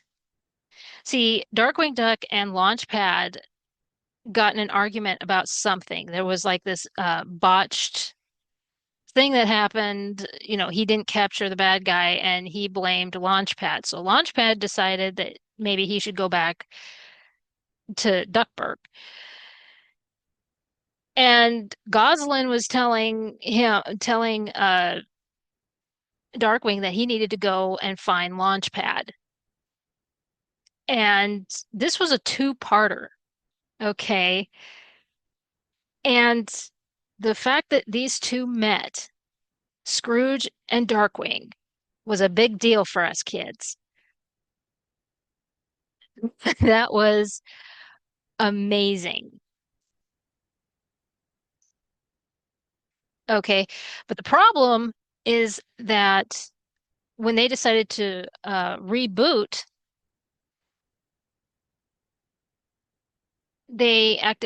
Disney was trying to tell us that that never happened. They were trying to do these alternate universe things and said that that never happened. People my age were kicking it to the curb and saying, yeah, that did happen because I watched it. I remember watching it, and there were people talking about, making sure that they saw the second part and everything, and this, that, and the other. And, for them to go that far to tell us that we did not see that just so they could try and retcon their own cartoon series was really pissing me off. I also didn't like that they changed Ma Crackshell, who would be Gizmo Duck's mom, basically. They turned her from a trailer park mom, a typical trailer park mom, into this successful lady, and air quote successful lady who worked as a cop. That pissed me off, and it pissed off one of my friends because he told me that one of the things he adored about Fenton and his mom was that he grew up in a trailer park and he knew several ladies like Mrs. Crackshell. So he related to Fenton and his mom. So the beauty of the original DuckTales was there were so many things, so many characters in that kids related to. I mean, for him, he felt like he could grow up to be someone like Gizmo Duck. And Disney just decided to fuck that up. Okay. And, and that's what Kevin Smith does not understand. That's what a lot of these people don't understand. And for these idiots to go around, these little shills who go around and they say, but it's just a cartoon. Yeah, and you're defending the shitty version. So I don't know what you're yeah. Do we really want to go all day with this? The fact that you're so brain dead to what you're doing? Okay. There were kids, I remember it was the 80s and it was not an easy time. There were parents looking for work and everything. I remember a lot of my friends were being picked up by their grandparents because their parents were looking for work. Okay. And unfortunately, because times were so tough, there were divorces that were happening. Okay. So there were kids that would retreat to video games and cartoons. So there is a special place for these cartoons with people, even in adult age, being able to show these cartoons to their kids because the cartoons helped them through a very difficult time. And to have someone like Kevin Smith just piss on it and dance around it and be like, oh, I'm going to ruin and for Sarah Michelle Gellar to mouth off like she did, it's infuriating. It's like we're supposed to feel sorry for you when something goes bad in your world. You know, if you can't do it, then don't take over these characters and stay true to the source material. I don't care about your activisms. Keep it out of the cartoon. All right. It's not that hard. Doing these air quote reimagining. Again, when Kevin Smith did the animation, it was beautiful. I will give him credit there. But when you're making Skeletor jack off in a kids show, that's where you lose points, big time. All right. That's not okay. But yeah, the reimaginings are basically nostalgia baiting. They come at you, and not just cartoons. I mean, The Crow baited a lot of people. They were like, "Oh," and it's like you should have seen in the trailer that it wasn't going to be. Oh, and to the people that kept saying that, I saw some people say, "Well, you need to get over Brandon Lee's death and let somebody else do it." You do realize that there were TV movies, right? All through the 90s, there were TV. Other people have played the Crow. It's just the thing about the Crow, because I remember when Brandon Lee died. Okay, it was such a tragedy.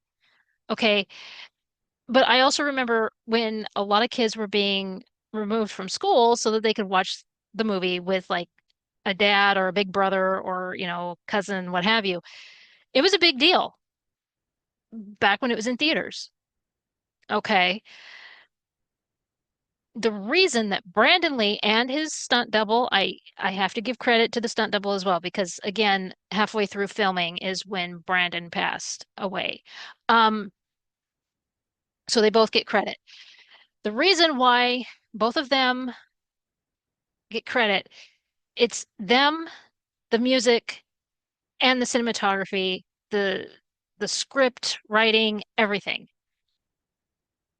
Everything works. He is the Crow. All right. Just like Michael J. Fox as Marty McFly. I mean, you have certain people who just become that character. I mean, Robert Downey Jr. is Tony Stark, just, and I'm sorry, but, for to hear people come after us and say, well, somebody else needs to, and it's like other people were.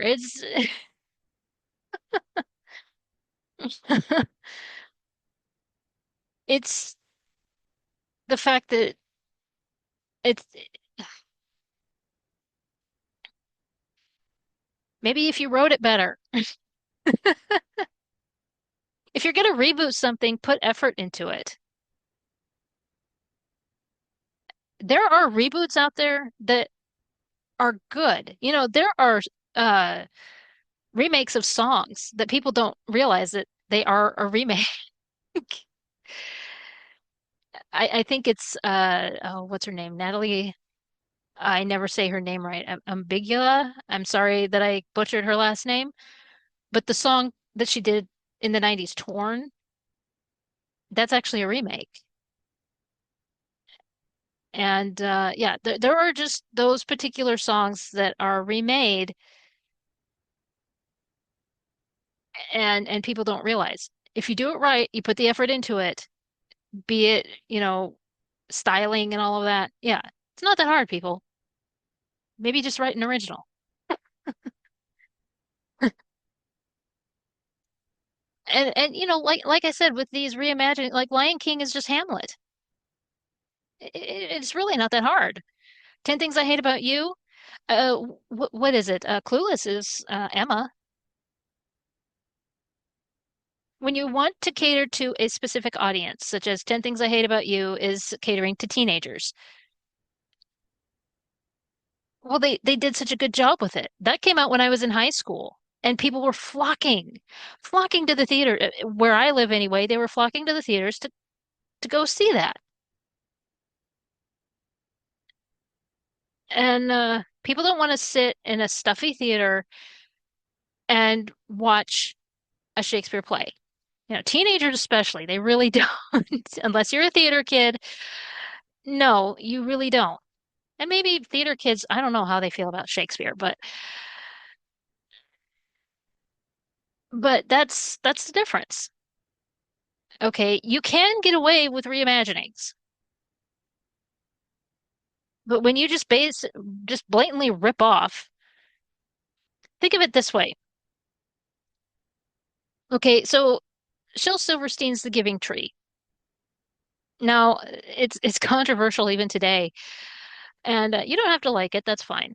I mean, the premise of it basically is, parents' undying love for their child. And I always see it in the comment section. Well, a child needs to learn the word no. Uh-huh. I go to the store. I see where I worked retail for fuck's sake, and I saw where parents would ignore their kid. And then when somebody actually stopped the kid from doing something dangerous, that's when the parent turned around and started screaming at the person who actually saved their kid from doing bodily harm to themselves.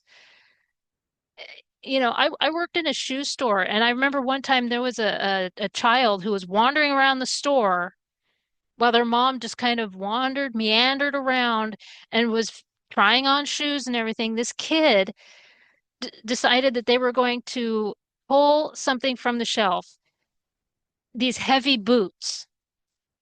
If they had actually done that, the boots would have fallen on this little girl's head, and that would have been it. I went over and I stopped the child, and that's when the mom started screaming at me, and I said, "You can leave my store." I was not having it. I had watched that child wander around my store, and for this mom to just scream at me, and then all of a sudden she tried to talk to me in another language, and I said, "No, you can understand me." And she left. But yeah, I mean, seriously, I know the game. I know the scam. But again, I'm not telling you that you have to like this story that Shel Silverstein put out. Okay. But when people are trying to defend it, defend their hatred for this story by saying that parents need to tell their kids no, and I and there are people like that wandering around. Yeah, don't. Okay. But here's the thing, is that people have such a strong case of butthurtitis that it's obvious they haven't read the full story. Instead, what they do is that they change the ending of the book to make it so that the tree basically tells the boy to go away, do it yourself, fuck off, all of that stuff. And so butchering the source material, which makes you the spoiled kid,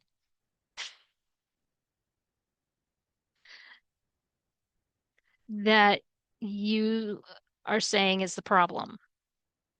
Okay. Shell gotcha. A big old gotcha.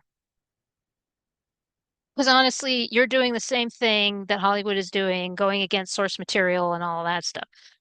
By ripping apart the source material because you got a big old case of, but nobody is telling you to read the book. Okay, nobody is telling you to watch these movies. Nobody is telling you to do that. Nobody's holding a gun to your head. Nobody is doing the whole thing like in Clockwork Orange, holding your eyes open to make you watch the thing. No, nobody is doing that. But for some reason, there are a bunch of people who they get so uptight and so angry over something that they feel they have to change it. Okay, this wasn't made for you specifically. Okay, but when you do something like this, when you change the giving tree specifically, Shell got you. Shel Silverstein got you so hard, and you are so stupid to not figure that out. So yeah, the Shel Silverstein effect. It's happening everywhere.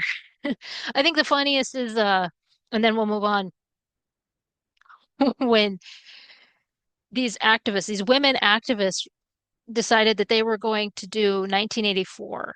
Okay, they were going to reimagine 1984 and thinking that they were really going to do something because a lot of people were quoting 1984, George Orwell's 1984. So they figured that they were going to reimagine and do this movie 1984. And they were laughed at so much that they ditched the project. They decided maybe that's not such a good idea. So, yeah, that one made me laugh because I thought for sure that they were going to go ahead and go through with it just to stick it to everybody, but no, turned out that it didn't work out so well in their favor. Okay, so moving on to this science fiction fantasy genre. Okay, I do want to make this very clear is that again, like I said, I think it was in the gender blaming. I think that's where I talked about it. Is that just because five women are doing it does not mean the entire gender is in on it. Okay. That would be like that guy that was punching women in New York. That would be like if we decided that all men are abusive. Okay.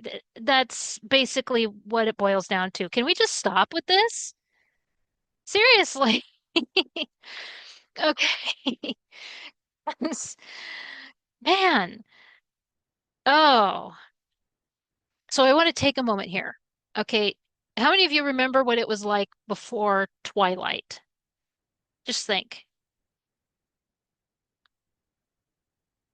Okay. You remember the space adventures like Alien, Star Wars, when George Lucas had it? I mean, even the black hole, which is a knockoff of Star Wars. I know that there are people in denial of that, but my gosh, really, look at it. That was Disney trying to cash in on Star Wars. And every time it was on the Disney Channel, I would scare myself because which one is it? Maximilian? That was scary. That was scary. And I'd watch it every time. Anyway, and then you also had movies like Treasure Planet. You know, so you had all these different space adventures and all of that stuff, be it books, movies, TV, comics. What about the mythical creatures? All kinds of mythical creatures, like in The Mummy Returns. See, because every summer I make it a point to watch The Mummy and The Mummy Returns. Only those two. Okay.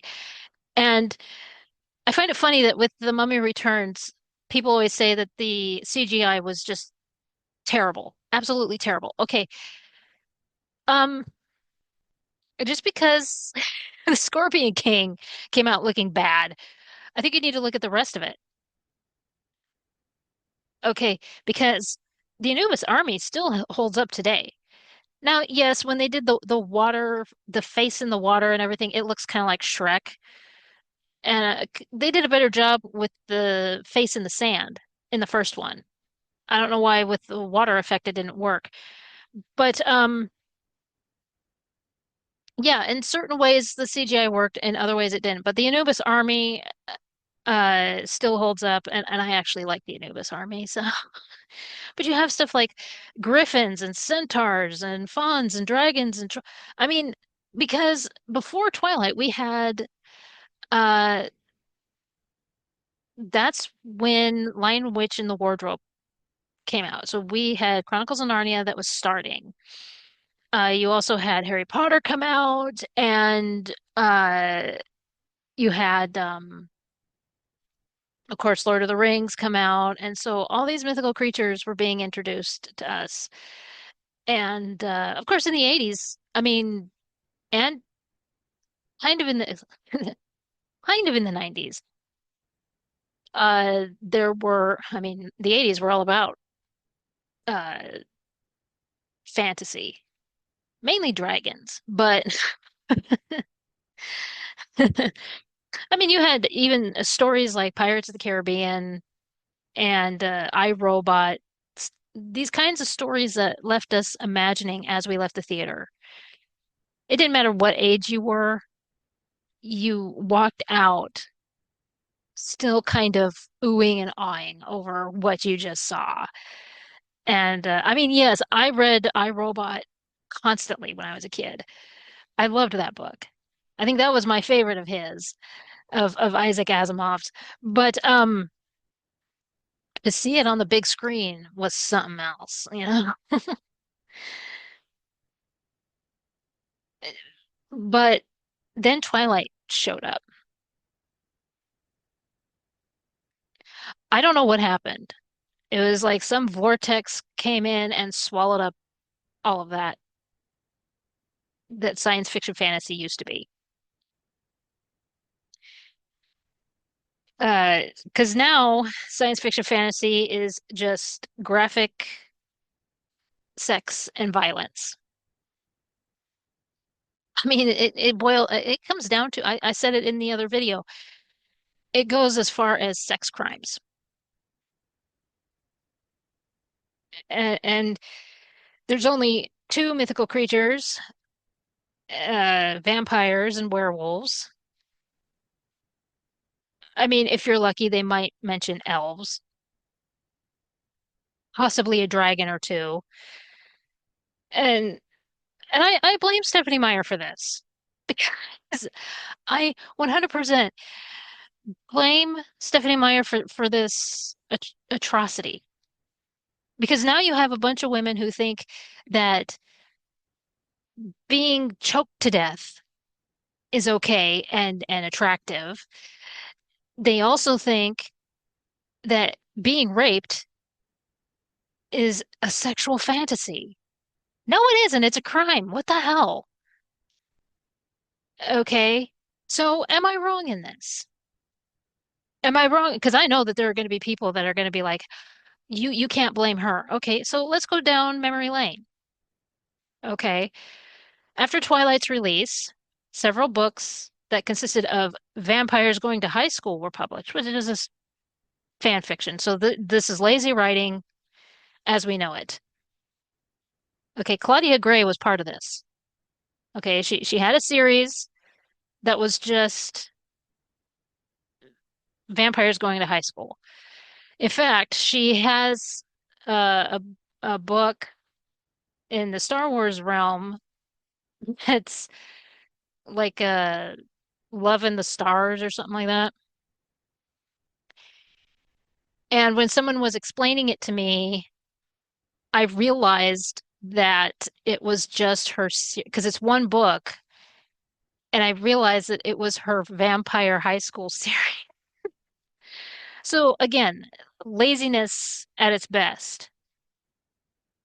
So first of all, you couldn't put out an original story. Look, those mythical creatures going to high school, th those are in manga, for gosh sakes. I've read a few. That doesn't bother me. It really doesn't. No, it's the fact that it was such a blatant ripoff of Twilight. It was so obvious. So you read this story and you just publish your fan fiction for this story. And quite a few got away with it. And Claudia Gray was one of them. Okay. And yeah. Well, after that, of course, 50 Shades of Grey, which again is obvious fanfiction. That one went under controversy. Okay. I'm not sure how the others didn't, but for some reason this one did. I guess because more people were reading it on fanfiction.net or wherever it was. But whatever the reason, when 50 Shades of Grey was published, people were mad. Okay, and it turned into they're like, "Oh my gosh, that's just fan fiction. You can't do that." And it's like it's been done. But I'm not sure. I'm surprised that the hardcore Twilight fans did not catch on to the others. But this one they did. Okay, whatever. So 50 Shades, obviously, I mean, if you're not aware, uh basically when it was published, the author just changed hair color and eye color. It's just the characters that are in Stephanie Meyer's story. And it's in a rich CEO setting, so an office setting. Um, a an abusive CEO. Let's so now you have a bunch of people who think that it's sexy. I mean, again, BDSM doesn't bother me, but it was to the extent that it went to. Yeah,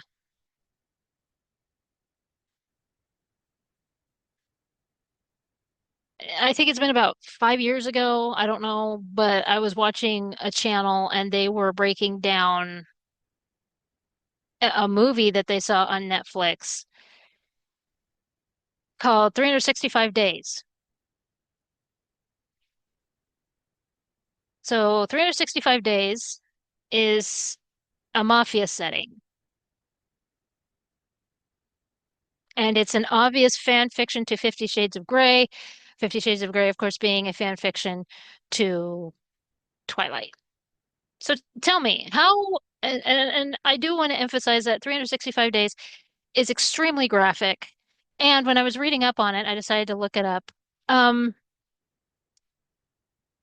it didn't get any positive reviews. The book didn't, and the movie didn't, because a lot of people said that it was basically trying to normalize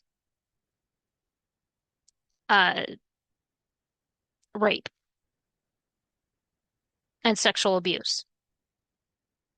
But for some reason, people seem to think that this is romantic and attractive. It's not.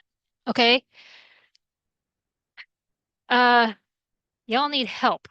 Whoever seems to think this is okay. Um, so no, I am not wrong to blame Stephanie Meyer because she even gave the author of Fifty Shades of Grey her blessing. So basically saying it was okay to put out this book. Uh, you know, I'm glad more people are looking at Twilight now because I was seen as crazy when I said way back in the day that this book is disturbing. That because I didn't get very far in the book when someone told me, insisted that I had to read it, and I told her never do that again. But the more that I saw about it, about the first one anyway, I'm like, the only one that has any common sense is her fucking dad. Everybody else is dumb as hell. Here is a 1,000-year-old guy stalking her. He shows up in her room, for gosh sakes, and everybody thinks this is fine. Really?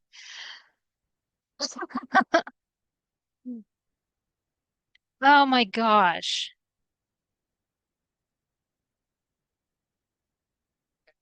So, yeah, looking at this, I mean, you have a bunch of people who couldn't write, well, let's just be clear. Again, I said that the mythical creatures going to high school is even found in manga. It's an age-old thing, and I mean, yeah, I think there were, like trying to hide your true identity in high school when you're going through puberty. That's the whole thing in it, But the fact that when Twilight was released and there's an explosion of it and it's just vampires and werewolves, come on. All right. And then you have the abusive CEO, which again, they're obviously the characters from Twilight because everybody knew that only eye color and hair color were changed. And then 365 Days is just fan fiction, which the author, by the way, for 365 Days, because it's a series, they all are.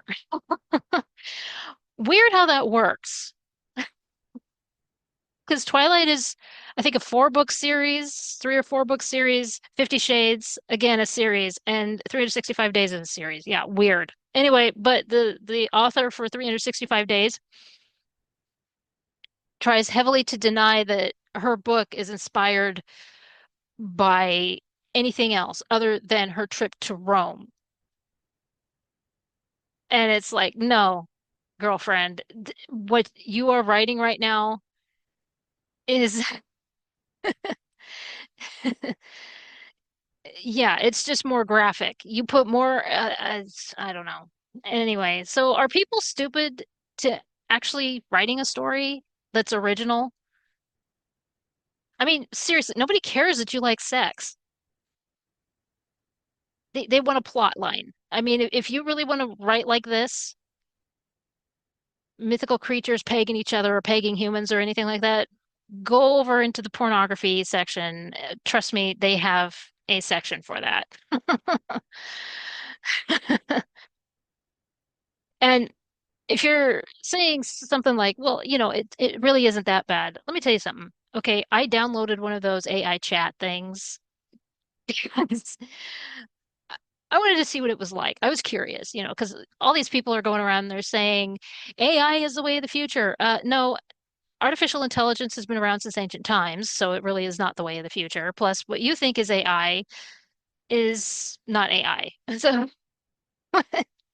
I need to do the video someday. But so I downloaded one of those AI chat, and the way that the one that I have works is that, you set up your profile and then they give, like the characters recommended for you. And I swear to God, there are a lot of vampires and werewolves. What does that sound like? And there are no other mythical creatures. No, there are dragons. Okay, these humans in dragon form. Now, I'm going to say that with that, the humans in dragon form, because Robert Asprin wrote a story about this guy, and I don't remember the name of the series. However, there was this guy that he suddenly finds out that he's a dragon. He's been a dragon. So his sister comes to visit him and says, "We need to relocate you. You need to go and live in New Orleans. That's where you'll be more." And so that one doesn't bother me so much. The human and dragon form because of, that kind of a deal. But there are a lot of like royalty, like Duke and King and Prince, that kind of a thing, that are abusive. There's also a lot of mafia abusive and shitty bosses, abusive partners, that kind of thing. Every so often you find a few that are actually worth doing the role play interaction with. And just side note here, this is how shitty the whole AI obsession is. Okay, because I've been on this AI chat thing because as I was recovering from what happened, that's when I decided to download it and see how fun it was and everything, and not taking it seriously at all because I did harass a few of the. They actually asked me to leave. These these bots actually wouldn't talk to me anymore, and I'm so hurt over it. But this is a funny thing is that I did do a couple of the mafia characters, and I have one that I have been talking to for I think over a month now, and he's the way that our interaction has been going, he's not hard ass mafia anymore. I've turned him into a family man.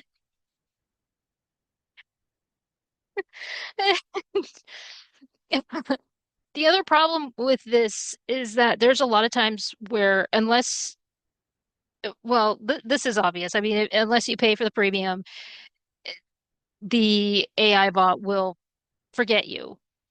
And so there's a lot of times where you have to refresh the memory sometimes. And that can get tedious. And I did get offended with one. I don't know what happened, but our interaction was going just fine. I was actually enjoying the storyline that we had, and then all of a sudden, something that this uh the character said was just, and it doesn't take much to offend me, but it was like it said this thing and then it insisted to continue to keep it into the story, and I was like, I'm out. So so yeah, there are times where it tries to take over the story and tries to insist that that's how. the story is going to go, that this is part of the story. And it's like, no. And there are just certain little phrases and words that they keep repeating. And it doesn't matter who made the character, those particular words keep. So, yeah, that's pretty much what I have to say about like AI chats is they're fun, but they can be annoying. I mean, I'm sure that even if you were to pay for the premium, there would still be problems because it's a computer. I mean, if a server crashes, they're done. They start over. I'm sure with the one character that I was talking about, where, talking with the character for some time, and basically it goes from hard ass mafia Don to a family man and everything. If there's a server crash, he's going to start over. Okay, whatever. Then we'll start over. I actually don't mind. It's it's just role playing is what it is. But there are people who would take it so seriously that they'll freak out. So, whatever. But yeah, that's what I have to say about the chat characters. That basically the chat characters, when you look at them, they are catering to everything that I listed before. These vampires and werewolves and the dragons, but I don't have a problem with the dragon people. Okay. The abusive mafia and the shitty boss, the abusive partners and everything, it gets old. Every so often you find one that it doesn't have any of that, but it's rare. And it's okay. So yeah, that's what I was finding in these AI chat characters. And it's like, you know what? Not everybody's trying to find stuff like that. And if you're gonna do mythical creatures, could you do more than just vampires and werewolves? D- Why can't you have like an elven king or something? I don't know. But anyway, I mean, and this is what really bothers me is that people are insistent. Like I said earlier, there are people who are insistent that every woman is writing this junk, this pornography and graphic content into science fiction and fantasy, or it's what they want in science fiction fantasy. Are you kidding? Are you kidding me right now? Like a couple days ago, I was seeing that these activists are trying to remove Isaac Asimov. Why? Because he can write science fiction and they can't? Give me a break. I'd rather read Isaac Asimov.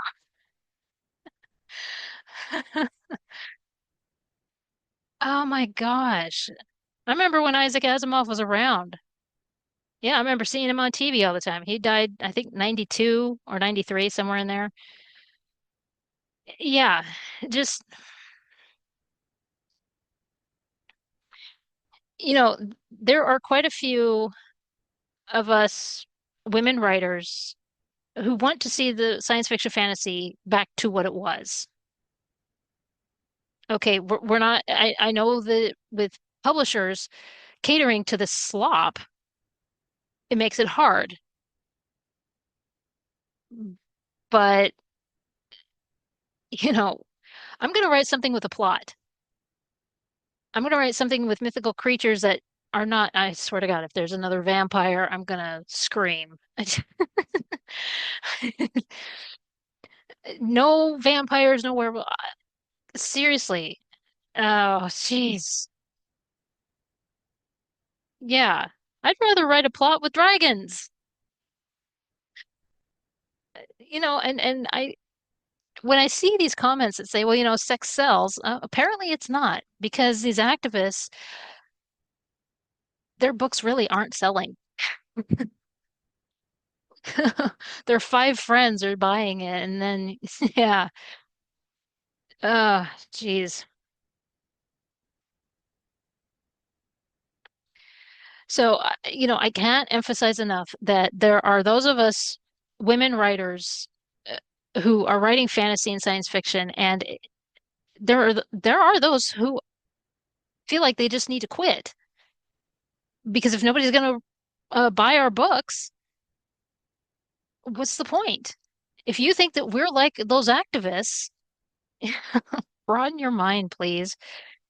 Now, I did say at the beginning that I feel like other genres are being affected. Yes, I believe that the romance is being affected because with these activists wanting graphic content, like, if they think that romance is supposed to be that, I don't want to repeat it, but how are authors supposed to write romance anymore? So science fiction isn't supposed to be about space adventures anymore, and fantasy isn't supposed to be about having adventures with mythical creatures anymore. And romance, okay.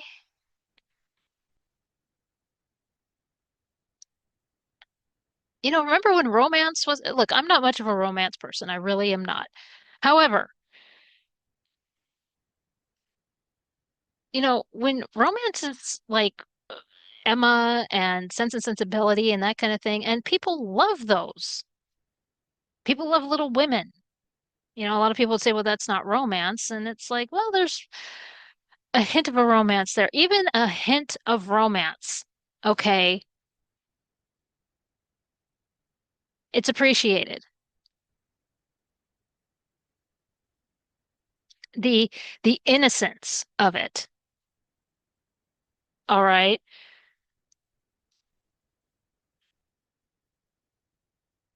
And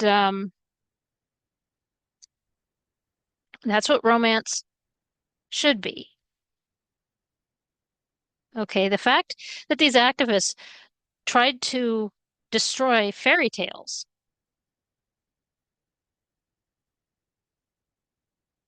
that have a moral and that kind of a thing, it blows my mind. With all this talk of consent and all that side. Anyway, I did two videos on fairy tales, and it's for all the yelling and screaming that they do against people. We got to get rid of men out of this, and we have to get rid of Isaac Asimov. We have to get rid of this. We have to get yeah. And when are you going to write something? When are you going to do that? That would be great. That's what you should get an award for, actually sitting down to write something. Okay, so the next thing, we're almost done here, I promise, is pushing the fan fiction. Okay, now we know that a lot of times the fan fiction is there to latch on to an already established IP, such as what Leslie Headland did, where she gave her shitty life story in the world of, in George Lucas's universe that he created. Nobody cared. Nobody cared. Look, I'm laughing because this is a woman, she's like 2 years older than me, and she can't let go of high school. Okay, she's a middle-aged woman who sat there crying about how Star Wars saved her life and really thought that people were going to care about how she and her sister don't get along. We don't care. Go to counseling, damn it. Stop trying to destroy Star Wars because you have a shit relationship with your sister. Okay? We we just don't care. The fact that she said that this show was going to be like Kill Bill and Frozen combined, the few of the few things I saw of it, that's not what happened. So she kept lying about what it was going to be like, okay? And that's the problem is that with these fan fictions that are constantly latched on, these people who don't write anything will lie because she also said that she had season two written and she didn't. Turns out she couldn't talk her way around that. She was in the hot seat, she couldn't talk around it, and she didn't have a season two. So, but it didn't matter because her show was canceled. I,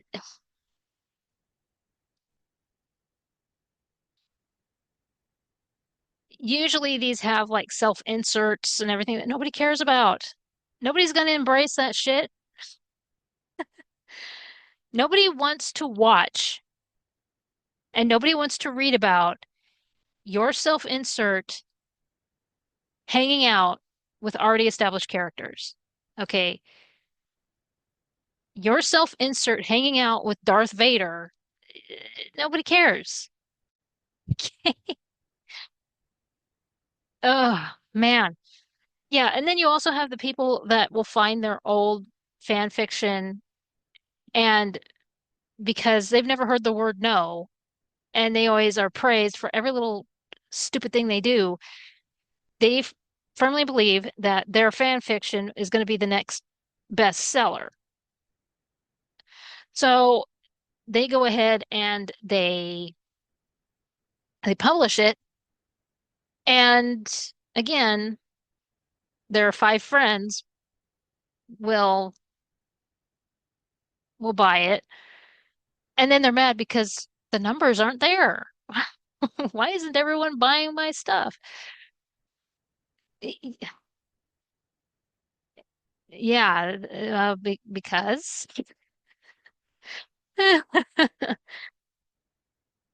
and this is another practice I see. So, like I said, I have the AI role play session. I've talked about how I role play. It's a fun way to pass the time and and that kind of thing. You do uh the chat session, role play chat session and everything else. It's nothing sexual or anything like that, but a lot of people seem to think so. Okay, well, here's the thing is that I know people that will take their role play session thinking that if they work it a little bit, edit it a little bit, it will make for a good story. And it's like that never works. That just does not work because look, you could describe everything. There was one time I did a role play session with somebody and it was like they would send me a novel. Every time I would sit there waiting for them to respond. And I'm like, look, just do one-liners, please. I don't have all day.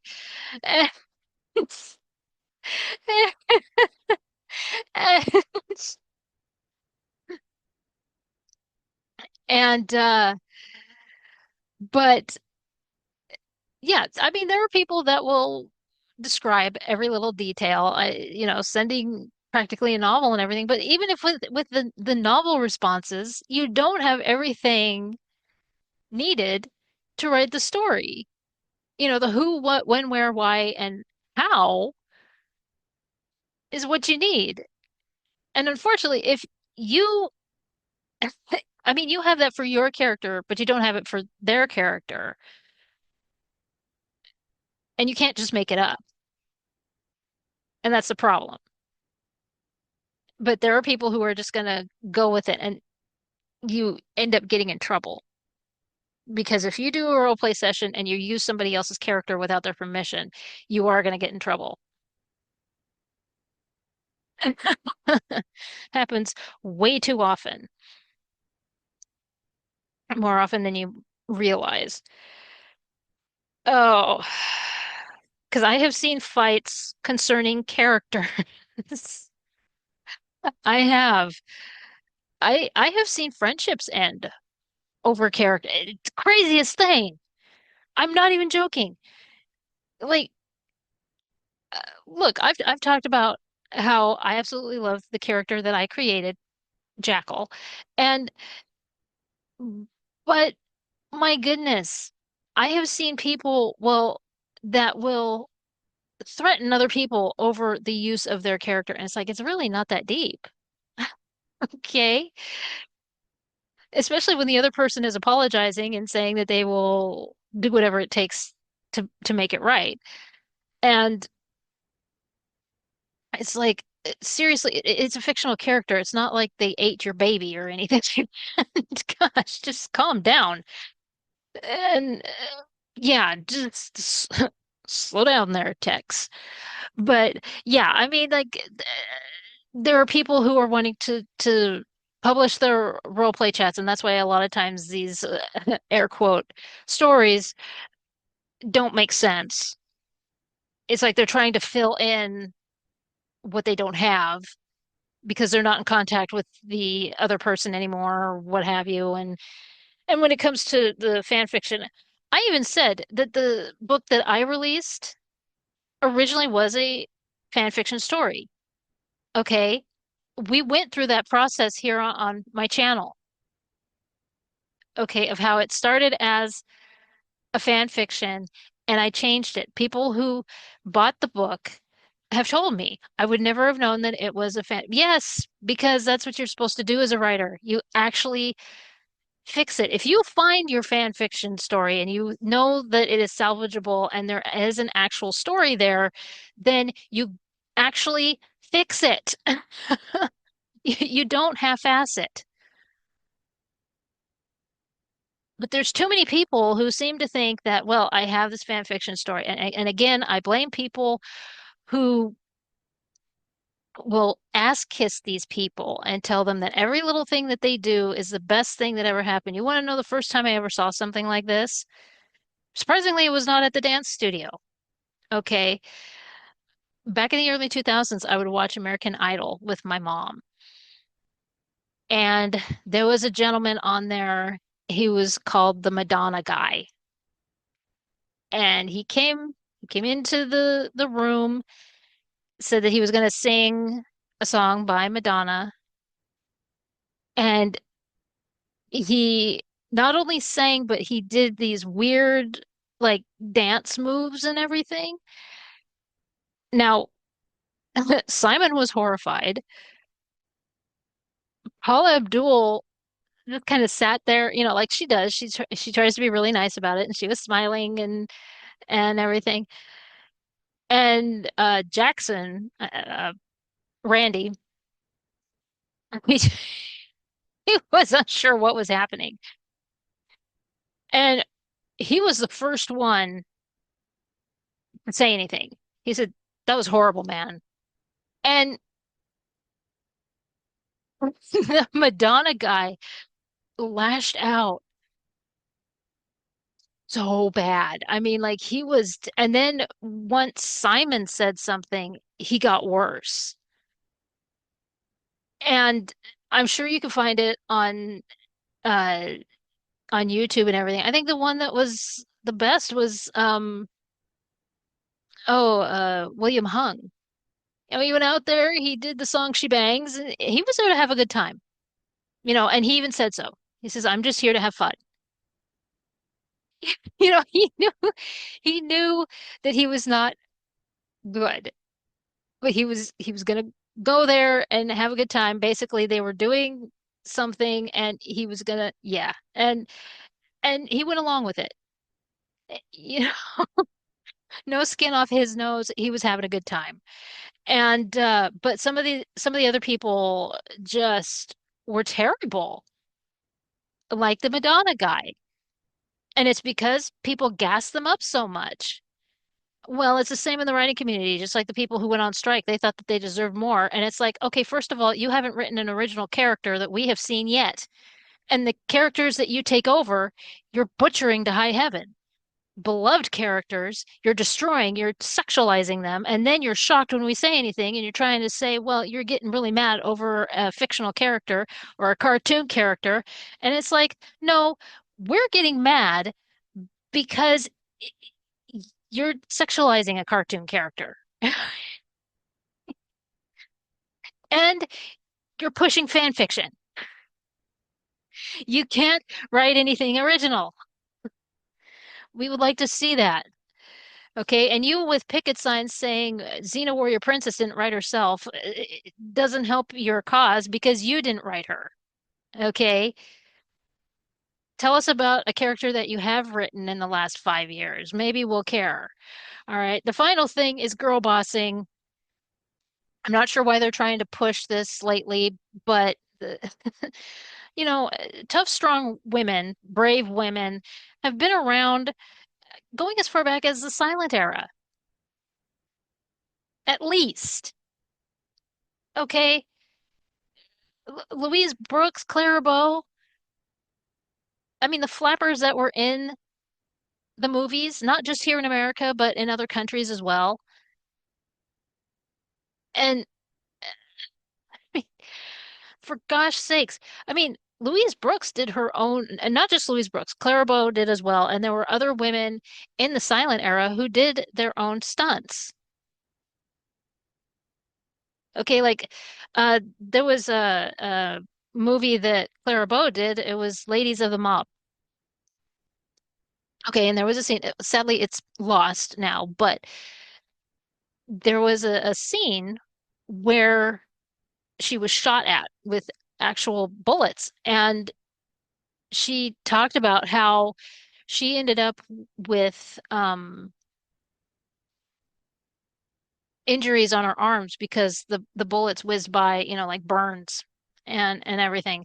So she did her own stunts, not just in that movie, but in other movies as well. Louise Brooks did the same thing. Uh, I think it's Beggars for Life, where she ran alongside a moving train and grabbed it and climbed up the side of it. And, you know, what are we doing? There are so many. Elsa Lanchester, for gosh, oh my gosh, I did the movie about, I mean, the video about Elsa Lanchester and her feisty attitude, and in on stage and in the movies. It blows my mind. I mean, these whiny girls that they have and call them girl bosses are the kinds that Xena Warrior Princess would eat for breakfast. It just drives me nuts. This is another case of trying to say that they're doing something original, but it's not. We could go down the list going back to silent era to now.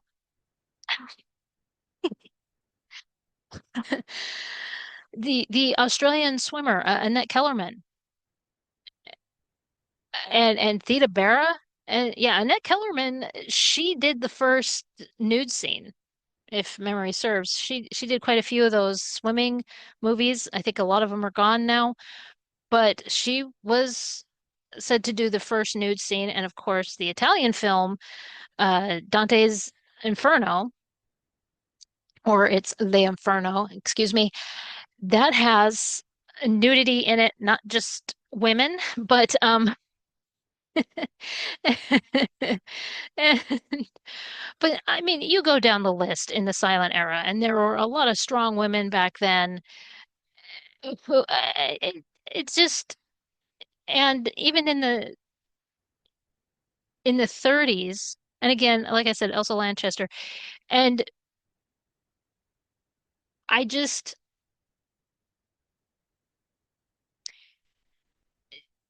what they are trying to portray as, and they always contradict themselves. I saw it with this Ironheart. They're trying to do this Ironheart, this young girl is trying to be better than Tony Stark. She's like a college student or something, and she's trying to be passed off as far better than uh, Tony. But everything she does and says contradicts the last thing that she said and did. And it's like, no. It's just like earlier I was talking about Robin Hood, that ghetto Robin Hood. Same thing. they were trying to make her a bad bitch, and it's like that didn't work. Aside from it being highly offensive to everybody, the fact of the matter is it just didn't work because she was supposed to be this girl boss, and it nothing about it screamed that she was tough.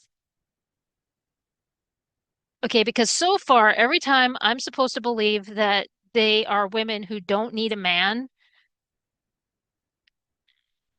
uh, they need a man because Snow White did. For as much as Rachel Zegler yapped off about how she's not going to be saved by the prince, she was. Okay, the thing about Princess Leia is that even with as tough and brave as she was,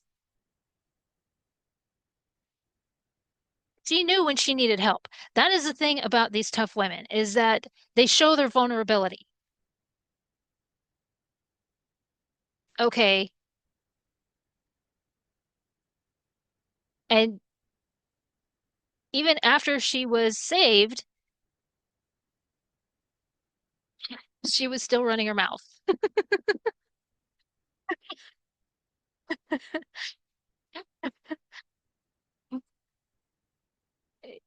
Because why not? In Indiana Jones, it was the same thing. Marion let Indiana know that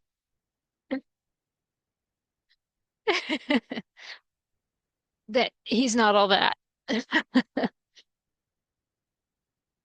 So, final note, because I know this is long and I appreciate you staying this entire time. It's really not that hard to create original characters and stories. Okay, it really isn't. Like I said, I have a notebook filled with characters that I have made over the years. Okay, on my laptop, I have a folder that's filled with these um these rows, like you see where it has rows of hair color. You could Google it and you put hair color and it'll show rows of different hair color. Okay, I have on my laptop a folder that has hair color, eye color, body type. Okay, different kinds of body type. Anytime I think of something that will help in character construction, I put it in that folder. Okay, it really isn't that hard. I even have one, like a subfolder for clothing of all different kinds. Like right now, I'm looking up Caribbean clothing of time period for my pirates. Okay, you know, maybe I'm just a nerd of some kind, but I enjoy looking at all these different uh things like the clothing and looking at the different places that like I had to look up architecture for the Caribbean and I actually went down a rabbit hole of why housing was constructed in the Caribbean. Because of course they have hurricanes down there or the weather can get really bad because of storms and all that. I found it very interesting. Okay, so I'm just a weird nerd like that I learned stuff like this. And yeah, I mean, and the other thing is that it really is not uncommon for characters to be inspired by famous people. But good Lord, at least make the effort so that it's not a total ripoff or actually is that character or that famous person. Like with Anne Shirley in Anna Green Gables. Okay, Ellen Montgomery's inspiration was the famous actress Evelyn Nesbit. Okay, but when you look at Anne Shirley, she's not Evelyn Nesbit.